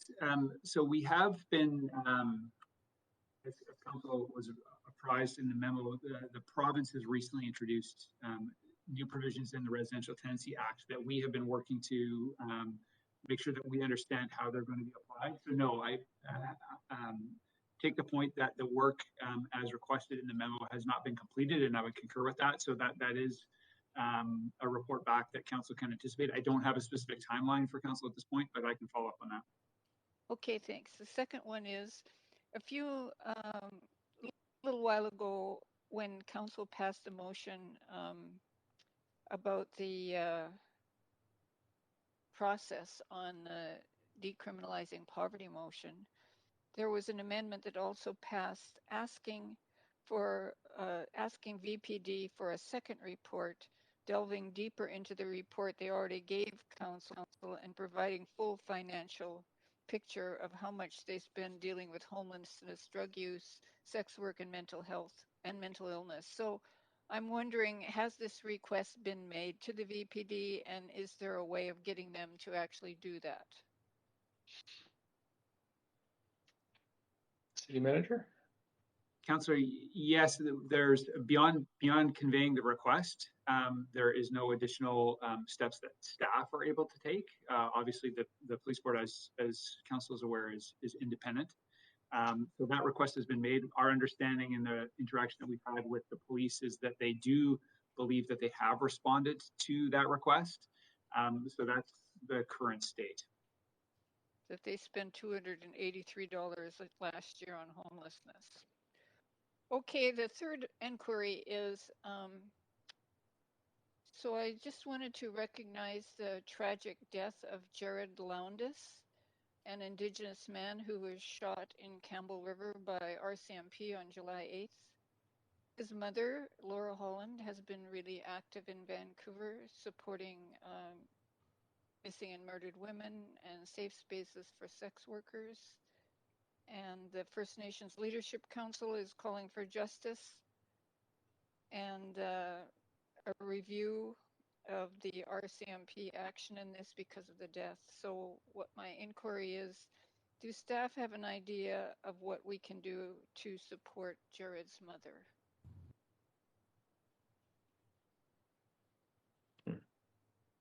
Councillor, yeah, I'm not familiar, obviously, other than reading the media reports of that case, not familiar with the circumstances. Obviously, it's well outside our jurisdiction. There is a provincial process, of course, for investigation of serious injuries and fatalities involving police, which I expect will play itself out in this particular case. That is an independent process, so I don't, as far as I understand, there isn't a role for council to play in that. Obviously, if there's an advocacy effort here that council is looking to undertake with the province around that process generally, that's something that is within council's discretion. But at this time, I don't have any other suggestions for council in terms of action on that particular incident. Okay, thanks. Great. Councillor Carr, inquiries and other matters. Yes, thanks, Mayor. I have one inquiry and one other matter. Regarding the inquiry, arises from correspondence I've received from the office of MLA Spencer Chandra Herbert. And this is regarding the lack of public washrooms in the West End, specifically around Denman Street, noting that the issue has become even more significant and egregious with the heat over the last while. There's been a lot of problem with increased human waste and urine in the alleys around Nelson and Denman. And the concern that it has become a health issue, as well as the fact that the heat has increased it to becoming quite a difficult odor issue, and noting that we should be considering the health and dignity of residents and many people who simply don't have access to a public washroom in that area. There's one up in the JB Village, but not at the west part of the downhill area, specifically along Denman. So my question really to the city manager, I think, is what is the process that we would go through as a council and as a city to actually put in place washrooms, public washrooms, and specifically even through difficult time periods like the period of very intense heat that we've been facing in the city? Thanks, Councillor. So we have, as Council may recall, done a lot of work around through the course of the pandemic around making additional washroom facilities available. And we have 5 temporary washroom facilities that have been funded through federal government funding that are now set up and running, not in the West End. We did, though, in partnership with the Park Board, did increase throughout COVID the hours of operation of the washrooms, both at English Bay and Sunset Beach. Park Board, as Council knows, operates the vast majority of public washrooms in the city, and so they really are the key delivery agent here. One of the main challenges in the West End in particular was the closure of the community center. That now is reopened, so that facility is available. Of course, it's not 24/7. The issue of public washrooms in the city is a really, really challenging one, and we've had previous discussion and direction from council on that. It's an issue that we're looking to tackle systemically, and because there are needs definitely in the downtown core, downtown east side, and the West End is another area. So, at this point, the good news is that the community center is now accessible to the public. That the beach, the washrooms at the parks are open, and again, Park Board has maintained extended hours for those. Beyond that, there's work underway with a report coming back to council. Again, don't have a specific timeline for you, but on a kind of the broader issue of public washroom access in the city, and acknowledging that is a systemic problem that we're challenged with. Great, thank you. Thank you. I would appreciate getting that report. Noting also that the West End and Denman in particular gets a lot of increased foot traffic during the summer months in particular. So I think a public washroom, notwithstanding that, of course, there is a community center, but in the evenings when there is, the streets can be very crowded, is probably, in my mind, should be one of the priorities. So thanks for that. And my other item is just other matter, and it really is to acknowledge that next week is the launch of Pride Week within Vancouver. And I know we're raising flags at City Hall on Monday, but there will be sort of a week-long set of activities. And for me, that's always been a real highlight of the year. I don't know, it's been 15 years or so that I've walked, except the last summer, walked in the Pride Parade, and really miss that event a lot. But there will be a virtual Pride event, and not just many events. And I'm going to encourage people to go to the Vancouver Pride Society website, which is vancouverpride.ca, to look up the details of those activities and participate wherever possible, and really, give a huge boost of support to the GLBTQ2+ community in our city, which is so vibrant. So happy Pride, everyone. Thanks. Councillor Kirby-Yung, up to 5 minutes. Yeah, thank you. Got a couple of inquiries. The first one is just given that this is our last council meeting before September in the fall time, I wonder if the city manager could advise, I know the public's interested, just what the new procedures are for the public participating in and attending council meetings. I think I've had several inquiries. Will council be back in chambers, for example, and the public attend in person? Will we be able to continue to attend? Will they be able to continue to speak online as well as in person? So I wonder if we can just signal to the public what to expect when we come back in September. Certainly. So to confirm that the public is able to attend council in chambers now, so that with the removal of the capacity restriction, that allowance is now available. In terms of for the public continuing to participate electronically, we are anticipating that. We are waiting for some regulatory changes from the province. We haven't seen them yet. We know they're working on them. So our expectation is that, and again, it's also subject to then council making corresponding changes to the procedure bylaw, which we would be bringing forward a report for council's consideration in September. So at this point in time, we are expecting that mechanism, if council is interested to maintain it, that it would be available legally to us. So yeah, we're in a bit of a transition period here, coming out of the Emergency Program Act orders that enabled kind of our current method of operation into what will be the ongoing kind of way of doing business that we're still defining. So that will be on council's agenda for your September meeting, is a update to the procedure bylaw to address this piece. Okay, thanks. And then quick follow-up on that. The other piece of that is, can the public expect to see council back in chambers and actually see us? I get asked that a lot. Yep. Certainly, that's what we're anticipating at this point. Council, again, it will be council's decision ultimately on what kind of configuration. Again, assuming the province permits council to continue to operate in a virtual way, that's an option that's open to council. But for September, we're expecting that staff and council would be back in the chamber. Great, thank you so much. That was my first inquiry. My second one was a question that I had asked at the July 6th council meeting, and that was affirmation with the provincial changes and lifting restrictions that street performers and buskers can resume in the city of Vancouver. I know that staff did follow up, and we got a memo last Friday that said an answer was still in progress, but given that we're about to break for summer and it's summer busking season, it's not that long. They try to make hay while the sun shines.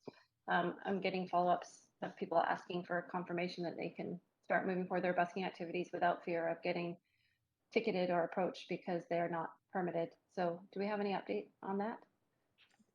Yeah, and sorry for the delay on that, Councillor. I do understand your point around the time sensitivity of that. I will follow up with staff and expedite that answer. Okay, thank you very much. Thank you. Councillor Dejanova, just 2.5 minutes left. Thanks so much. I just wanted to note, if I may, Mayor Stewart, that I'd already sent in that question that Councillor Carr had mentioned, because MLA Spencer Chandra Herbert's office had also reached out to me, and I understand from staff that it's already in the works and will be relayed through the council roundup and questions. So I just wanted to note that, so work wasn't duplicated in any way. I'm sure that there's a way to streamline that, but I also just wanted to note that that inquiry had been made by me on Friday. Thanks. Great, thanks. I don't see anybody else for questions, so we can have a motion to adjourn. It is 12:42, so we convene in camera at 1:45, say, to give us a full hour for lunch. And I have a motion to adjourn on the floor. Councillor Dejanova, seconder. Second, Weed. Thanks. All in favor say yay. Yay. Yay. Opposed, nay. Thanks. So we're adjourned. Clerks, is there anything else that we need to do? No, we're all good. Great. Thank you so much, everyone. We'll see you in camera shortly. Bye-bye. Thanks, everyone. That was great.